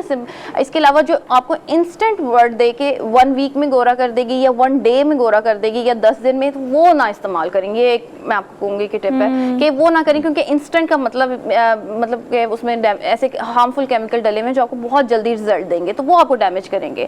आप स्लो क्रीम, मतलब ऐसी क्रीम्स इस्तेमाल करें जिनके रिजल्ट इंस्टेंट ना हो, ठीक है। और ये कि लोकल में भी बहुत अच्छी मौजूद हैं, ऑर्गेनिक में भी बहुत अच्छी मौजूद हैं, बट चॉइस करते हुए आपने उनको देखने के इंग्रेडिएंट्स क्या हैं उसके, या आप उसका जो अच्छा ब्रांड है उसकी इस्तेमाल करें। अच्छा मरीम, जैसे ये बता दें, गर्मियाँ आ गई हैं, आपको पता है ठंडे मशरूबात का इस्तेमाल बहुत ज़्यादा हो जाता है, और मेकअप करने से पहले अक्सर औकात मैंने टिप देखी है कि आप ठंडे पानी से मुँह धोएं तो पोर्स नहीं खुलते या बड़ा अच्छा सीन रहता है। तो मशरूबात के हवाले से फ्रूट्स तो आपने कहा खा लिए, पानी भी आपको पीना चाहिए। फ्रेश जूसेस की अगर हम बात करें तो स्किन के लिए कौन से जूसेस बहुत अच्छे हैं? अच्छा, सीजनल जूसेस जो भी आपको अवेलेबल हों, जैसे समर है तो इसमें आप अगर और कोई जूसेस फ्रूट्स के, जैसे इन्फ्लेशन का भी मसला है, तो आप और कुछ नहीं तो कच्ची लस्सी भी पी सकते हैं, ठीक है। और आप विदाउट शुगर डाले कोई सी भी फ्रूट का जूस बना सकते हैं और जस्ट उसको यूज़ कर सकते हैं। मतलब शुगर बिल्कुल शुगर नहीं करनी, कि नेचुरल फ्रूट में वैसे ही शुगर अच्छा होगा। जैसे मैंगो का अगर आप लेंगे तो उसको डायरेक्ट करें, ब्लेंड कर लें, या आप जैसे अगर दूध में लेना चाहते हैं तो आप उसको डायरेक्ट विदाउट शुगर इस्तेमाल करें। आप प्रेफर करें, क्योंकि दूध भी बहुत ज़रूरी है। अच्छा, ये जो अब दूध दही की हम बात कर रहे हैं, चाहते हैं इस पर भी कमेंट कर दें कि ये अगर इस्तेमाल करना चाहिए तो कैसे करना चाहिए और स्किन के लिए कितना ज़रूरी है? अच्छा, दूध और दही दोनों ही बहुत इंपॉर्टेंट है। How to use it? दही में ये है कि कैल्शियम बहुत ज़्यादा मिलता है। अगर आप दूध नहीं भी इस्तेमाल, दूध की स्मेल लोगों को ज़्यादा आती है तो अक्सर लोग दही ले लेते हैं, तो आप दही नाश्ते में भी इस्तेमाल कर सकते हैं और इसको दोपहर के खाने में या रात के खाने में भी यूज़ कर सकते हैं, लेकिन प्रेफर करते हैं कि इसे मॉर्निंग या दोपहर के लंच टाइम तक ही इसको यूज़ करें, ठीक है। विदाउट शुगर करें। और किसी भी फ्रूट में भी डाल के, जैसे स्ट्रॉबेरी आजकल आ रही है तो आप उसकी स्मूदी बना सकते हैं, मैंगो की स्मूदी बना सकते हैं, पीच की बहुत बनती है, सो आप वो बच्चों को भी दे सकते हैं। आप बच्चों को अभी से आदत डालें तो वो बच्चे फिर उसके हैबिचुअल हो जाते हैं। मतलब होने को कुछ भी हो सकता है, सिर्फ आपको थोड़ी सी मेहनत करनी है। Doctor Mariam, thank you so much. और बात उनकी 110% के सारे वसाइल भी मौजूद हैं, अक्ल भी मौजूद है, सोशल मीडिया, इंस्टाग्राम और यूट्यूब में बहुत सारे ट्यूटोरियल्स भी मौजूद हैं।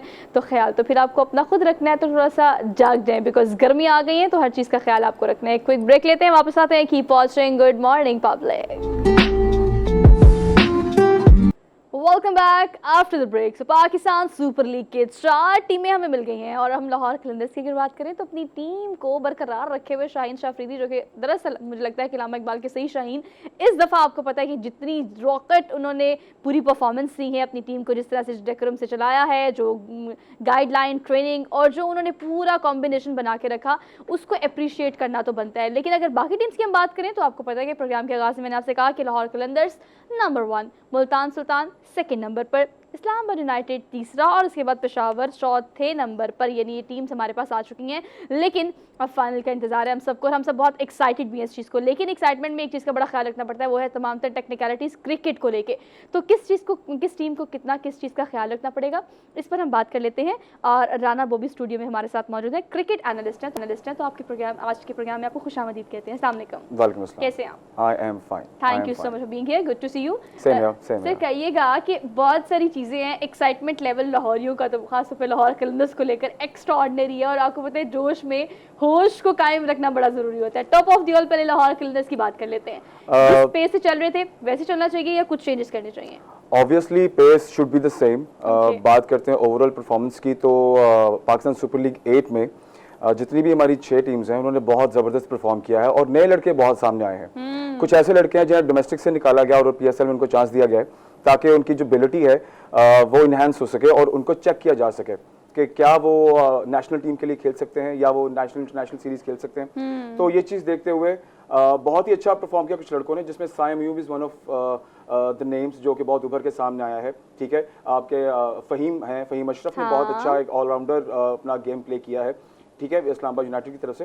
तो मकसद कहने का ये है कि बहुत सारे ऐसे प्लेयर्स हैं जिन्हें चांस दिया गया, और यही जो द चेयरमैन, नए चेयरमैन PCB नजम शेरी साहब का जो बेसिकली जो फोकस और मकसद था कि जो नया टैलेंट है उसे बी कैटेगरी में उन्हें खिलाया जाए, एक बी टीम भी तैयार की जाए, ताकि जो हमारी ए टीम है वो सेट होती रहे इंटरनेशनल सीरीज के लिए, और जिनके आने वाले अपकमिंग मंथ्स में बड़े ज़बरदस्त प्रोग्राम जो हैं उनके प्लान किए गए हैं, और बी टीम भी तैयार होती रहे। तो PSL 8 जो है ऑब्वियसली ज़बरदस्त है, और लाहौर कलंदर की अगर बात की जाए तो top of the line, top of the list है।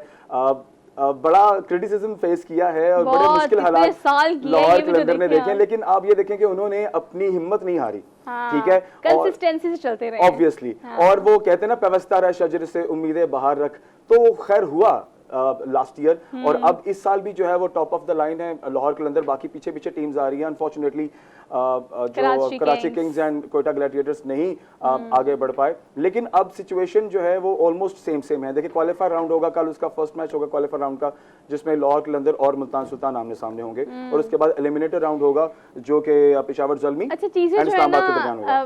चीज़ें जो है ना, लगता है कि पैरेलल ही चल रही हैं, लेकिन आपको पता है मतलब बहुत सी चीज़ों में हम बहुत सी चीज़ों की मीम्स भी बनाते रहे हैं, देखते भी रहे हैं। राना आतिफ साहब को भी क्रेडिट देना चाहिए, उन्होंने किस तरह से मुस्तकिल मिजाजी का मुजाहरा किया है स्टेडियम में भी, आउट ऑफ द स्टेडियम। खैर, टीम निखरी है और निकली है, लेकिन अभी उसके बाद अच्छा हरमीत भी हमारे साथ मौजूद है इस्लामाबाद से। हरमीत, आपका भी सवाल शामिल कर लेते हैं, फिर डिस्कशन को कंटिन्यू करेंगे। जी बिल्कुल, आपने दुरुस्त फरमाया। पाजी, आपसे जानना चाहेंगे कि कल फिर हम अब देख रहे हैं कि अफगानिस्तान की टीम के साथ जो हमारा मुकाबला सीरीज जो होने वाली है, उसमें हमने बहुत सारे ऐसे खिलाड़ी देखे जो नए हैं। तो क्या आपको लगता है कि पुराने खिलाड़ी, उम्मन यही होता है कि जब नए खिलाड़ी आ जाते तो पुराने खिलाड़ियों के लिए जगह थोड़ी सी महदूद हो जाती है, तो क्या आपको ऐसा लगता है कि आने वाला दौर जो है उनके लिए थोड़ा सा मुश्किल होगा, पुराने खिलाड़ी जिनको बिठा दिया गया है?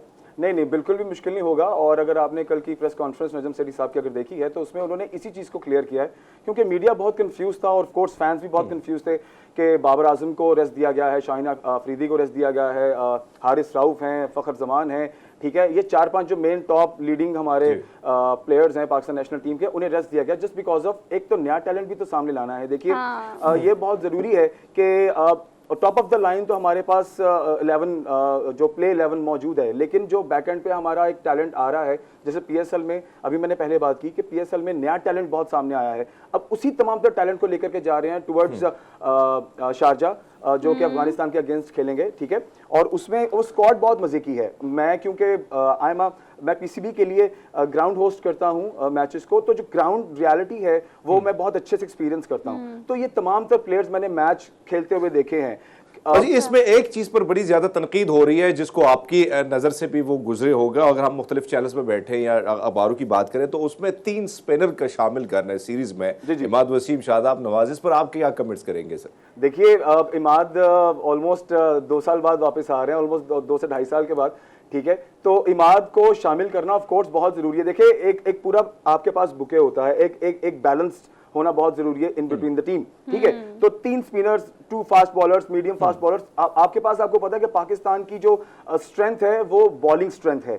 ठीक है। ओवरऑल अगर नेशनल टीम की बात की जाए तो पाकिस्तान जी। और वही जो मोमेंटम है वो आपको नजर आता है लाहौर कलंदर की टीम में, क्योंकि हमारे जो मेन पेसर्स हैं वो लाहौर कलंदर में आपको नजर आते हैं। हारिस राउफ हो गए, ठीक है, आपके शाहीन अफरीदी हो गए, ठीक है। तो ये दो मेन पेसर्स हैं पाकिस्तान के जो फास्ट बॉलर्स हैं और वो लाहौर कलंदर की टीम के अंदर हैं।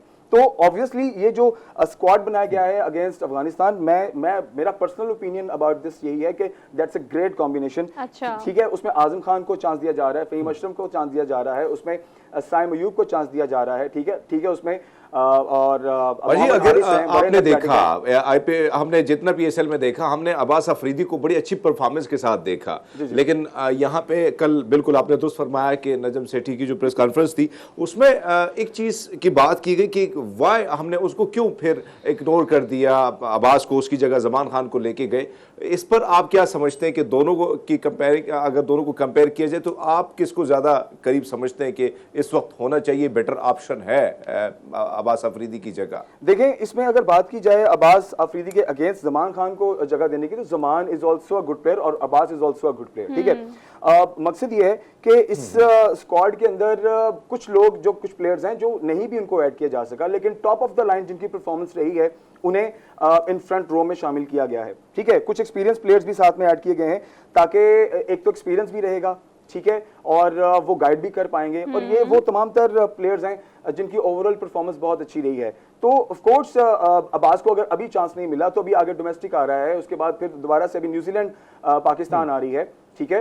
तो जो पाकिस्तान न्यूजीलैंड की सीरीज होगी उसमें ऑफ कोर्स जो ये जो टैलेंट जो रह गया है उसे भी ऑफ कोर्स उसमें चांस दिया जाएगा, एब्सोल्युटली। अच्छा, अगर कराची किंग्स की हम बात करें या जो ऑब्वियसली क्वेटा ग्लैडिएटर्स की बात करें जो इस वक्त टीम का हिस्सा नहीं है, मैं समझती हूँ कि आप क्या समझते हैं कि वो तमाम चीज़ें जहाँ पर वो लैक कर रहे थे, जो डेफिशिएंसीज इस वक्त टीम में या कॉम्बिनेशन में, या जो चीज़ें आपको लगा था कि नहीं है टीम्स में, वो होनी अब इन टीम्स में कितनी ज़्यादा ज़रूरी है? मतलब अगर आप फाइनल की बात करें या सेमीफाइनल की बात करें तो किन चीज़ों की वजह से क्वालिफाई करना कंपैरेटिवली आसान हो सकता है, किन चीज़ों पर काम करना चाहिए, खासतौर पर अगर हम लाहौर कलंदर्स की बात करें या हम मुल्तान सुल्तान की बात करें, बिकॉज हमें ये ज़्यादा दूर दूर से लग रहा है हमें कि ये टीम ज़रा ज़्यादा समझ आती हैं सेमीफाइनल में, या हम चाहते हैं कि वो हमें सेमीफाइनल में नजर आए या फाइनल में नजर आए। एक बात है यहाँ पे, बहुत ही अनप्रिडिक्टेबल किस्म की सिचुएशन रही है क्रिकेट तो ओवरऑल होता है PSL unpredictable में, ठीक है, और ओवरऑल बैटिंग पिचेस रही हैं, ठीक है।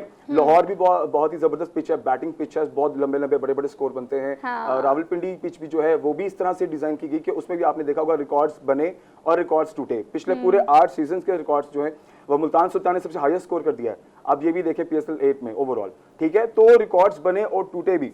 और जहां पर गेम प्ले की बात हुई, देखिए एग्जीक्यूशन बहुत इंपॉर्टेंट होती है कि जो आप प्लान लेकर के मैदान में उतरते हैं क्या वो उस तरह से एग्जीक्यूट होता है या नहीं। तो कराची किंग्स में और कोयटा ग्लैडिएटर की जो कॉम्बिनेशन टीम जो हमें प्लेइंग 11 नजर आई है वो कुछ अच्छी परफॉर्म नहीं कर पाई, ठीक है। लेकिन जेसन रॉय आप देखें उन्होंने कोयटा की तरफ से क्या परफॉर्मेंस दी है, और वो मैन ऑफ द मैच भी रहे और उन्होंने स्कोर भी बहुत जबरदस्त, हाईएस्ट स्कोर उन्होंने भी किया है, ठीक है, PSL 8 में।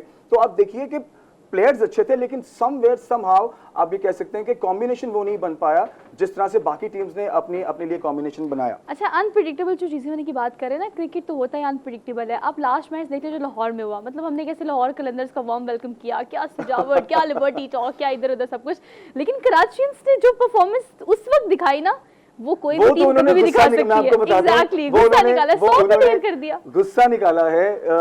आई mean that's a part of the joke, but actually देखिए they played really well at that day, ठीक है। और इससे पिछला मैच भी जो अगेंस्ट लाहौर के साथ हुआ था वो भी कराची जीता था।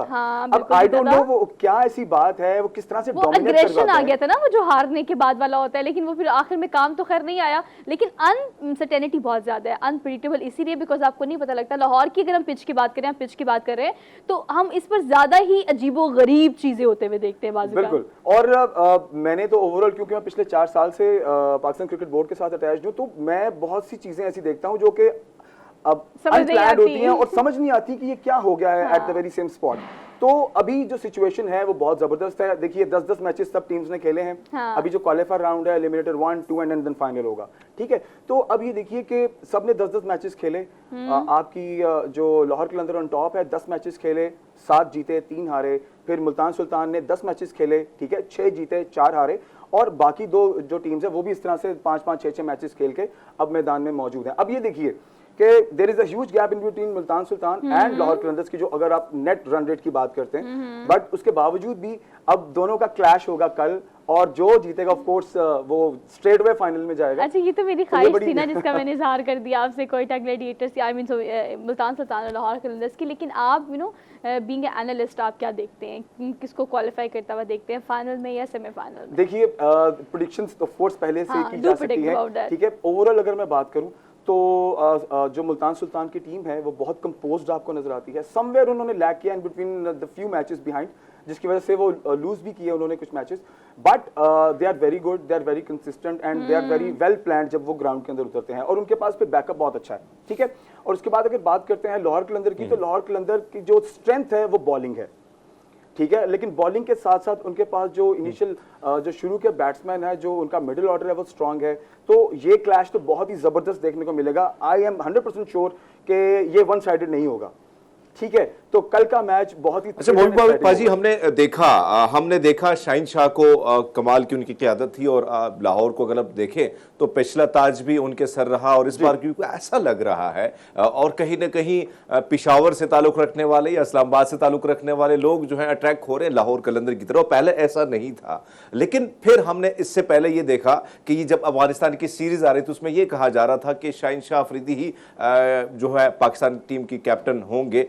क्या मामलात हुए, क्या ऐसी चीजें आई कि फिर इस हवाले से सारी ये जो खबरें थी ये एक साइड पे हो गई और शादाब का नाम आ गया? अंदर की कोई खबर है? देखिए अंदर की खबर देखिए मैं आपको बताता हूँ। देखें जैसे कि Shadab Khan is vice captain of Pakistan national team, तो ऑफ कोर्स अगर आपके कैप्टन को रेस्ट दिया जा रहा है तो सेकंड प्लेस आपके वाइस कैप्टन की ही बनती है, जो कि समझ में आता है, ठीक है। रूमर्स जरूर थे कि शाहीन शाह अफरीदी को बनाया जाएगा captain, but of course he is one of the greatest players and senior players of Pakistan team, तो उन्हें भी रेस्ट दिया गया। और शादाब खान क्योंकि वाइस कैप्टन है तो ऑफ कोर्स चांस भी क्या, मौका और स्पॉट भी उन्हीं का बनता था, जो अगर आप प्रोफेशनली बात की जाए, ठीक है। And he is performing well as well. और फिर जो स्क्वाड बनाया गया है ऑफ कोर्स वो उनको बहुत अच्छे से लीड करेंगे। तो शादाब खान मेरी राय के मुताबिक is a very good spot for as a captain for upcoming series जो कि पाकिस्तान और अफगानिस्तान के दरमियान होगी। 24 को पहला मैच होगा, सो लेट्स फाइंड आउट कि शारजा में किस तरह से परफॉर्मेंस होती है। इनमें से देखिए आपके वो हीरे निकलेंगे, इनमें से वो प्लेयर निकलेंगे जो आपके नेशनल स्क्वाड का भी हिस्सा बनेंगे। I am telling you that. And one of the player जो मेरा बड़ा फेवरेट है, आपने साइम अयूब को देखा होगा, मैं बार बार नाम इसलिए उसका ऐड कर रहा हूँ क्योंकि मैंने I have seen him performing on the pitch live, ठीक है। मैंने ग्राउंड में उनको परफॉर्म कर, ही इज वेरी गुड। वो इतना प्रॉपर शॉट खेलते हैं साइम कि एक मैच्योर प्लेयर की जो है वो उनके अंदर झलक नजर आती है। yes. तो आई एम 100% श्योर कि जैसे कि अब नेशनल टीम, अच्छा वो भी मैं चाहती हूँ कि आप आ रहे तो आगे भी खेलेंगे इस पे भी थोड़ा सा कमेंट या रिव्यू करें। एक्चुअली हमारे साथ मौजूद थे बहुत सारे एनालिस्ट, हमने बहुत सारे प्रोग्राम किए इस हवाले से। इस वक्त स्ट्रेस वाला माहौल है, सियासी अदम इस्तेकाम बहुत ज़्यादा है, माशी सूरत हाल बड़ी ख़राब है। ये तो चले पॉलिटिकल टिपिकल बातें हैं खैर ये, लेकिन हालात बड़े ख़राब है। अब लाहौर में अगर मैच हो तो मैंने कहा लाहौरियों को पागल होते हुए देखा। पिंडी में भी कोई रश कम नहीं था, लेकिन जो पीसीबी है या जो हमारी स्पोर्ट्स बोर्ड है, इस हवाले से कितना ख्याल करना चाहिए कि टिकट को 2000 से कम की होती नहीं है। मुझे कोई 1000 फ़ोन आ जाते हैं, हरमीत को कोई 1000 फ़ोन आ जाते हैं कि कोई टिकट ले दे, कोई टिकट ले दे। कल को हम बॉबी से कहेंगे वो भी हमें 4 टिकट्स ले दे प्लीज़। तो ये कम करके प्राइसेस लोगों को एक चीप एंटरटेनमेंट देना कितना ज़्यादा ज़रूरी है, इस हवाले से कोई बात होती भी है या बात करनी चाहिए या कौन देखेगा इसको? देखिए स्पॉन्सर बेस्ड आपकी ये लीग होती है सबसे पहले, ठीक है। जो टिकट्स की जो सेल आउट की जो प्राइस की अगर बात करें तो ऑफ कोर्स वो हायर देन अफोर्डेबल है। देखिए 2000-3000 से आपका जनरल इस टाइम स्टार्ट हो रहा है। और आपको मैं ये भी बता दूं कि लोग जो है वो ब्लैक में भी कहीं ना कहीं टिकटें खरीद के 2, 4, 5, 10 और बाद में उसको डबल ट्रिपल रेट पर बेचते हैं। तो ये बाहर की मार्केट में हो रहा है। लेकिन पीसीबी के लिए देखिए जो इनिशियल मैचेस थे, मैं क्योंकि ग्राउंड के अंदर तो जनरल स्टैंड 600 रुपए में भी बिका है, ठीक है। जनरल स्टैंड्स के जो टिकट रेट हैं वो 600 भी रहे हैं, फिर 1000 रहे हैं। तो जैसे जैसे फाइनल के करीब पहुंचती जाती है सिचुएशन तो रेट्स हाई होना शुरू हो जाते हैं। ये आपको पता है एक तरीकेकार है सेल आउट करने का। आपको पता है कि public is crazy, you know कि लोगों ने मैच देखना ही देखना। और लाहौर के जितने भी मैचेस हुए हैं वो हाउसफुल हुए हैं। I was in Pindi last days, ठीक है। तो पिंडी में जो एंड वाले मैचेस थे वो ऑलमोस्ट 3 से 4 मैचेस आपको फुल हाउस मिले। इनफैक्ट दोपहर में 2 बजे कड़ी धूप के अंदर मैं आपको बताऊं, और खुश हवा, कड़ी धूप एंड द हाउस फुल। तो देखिए कि ये क्रिकेट के हवाले से लोगों का क्रेज है। They are passionate, they are crazy. So Yes. Bobby, thank you so much for being here. Good to see you और बड़ा अच्छा रही आपसे. But although स्क्रीन पर बाइस होना नहीं चाहिए, लेकिन मैं इस हवाले से थोड़ी सी बाइस हूँ. मेरी सारी फेवर्स जो है वो लाहौर कलंदर्स पर है. लेकिन उसके बावजूद भी I can feel that. I can feel that. But of लेकिन course, उसके होना चाहिए, बावजूद भी होना चाहिए। सारी टीमें जो है वो पाकिस्तान की हैं. दो पाकिस्तानी प्लेयर्स हैं, क्रिकेटर्स हैं. सो सबको गुड मॉर्निंग पब्लिक की तरफ से बेस्ट ऑफ लक. हम चाहते हैं कि आप जीते और Pakistan super league super duper hit रहे. खैर आपसे लेनी है अब छुट्टी. इंशाल्लाह कल आपसे मुलाकात करेंगे. अपना बहुत सारा ख्याल रखिएगा. अल्लाह हाफिज.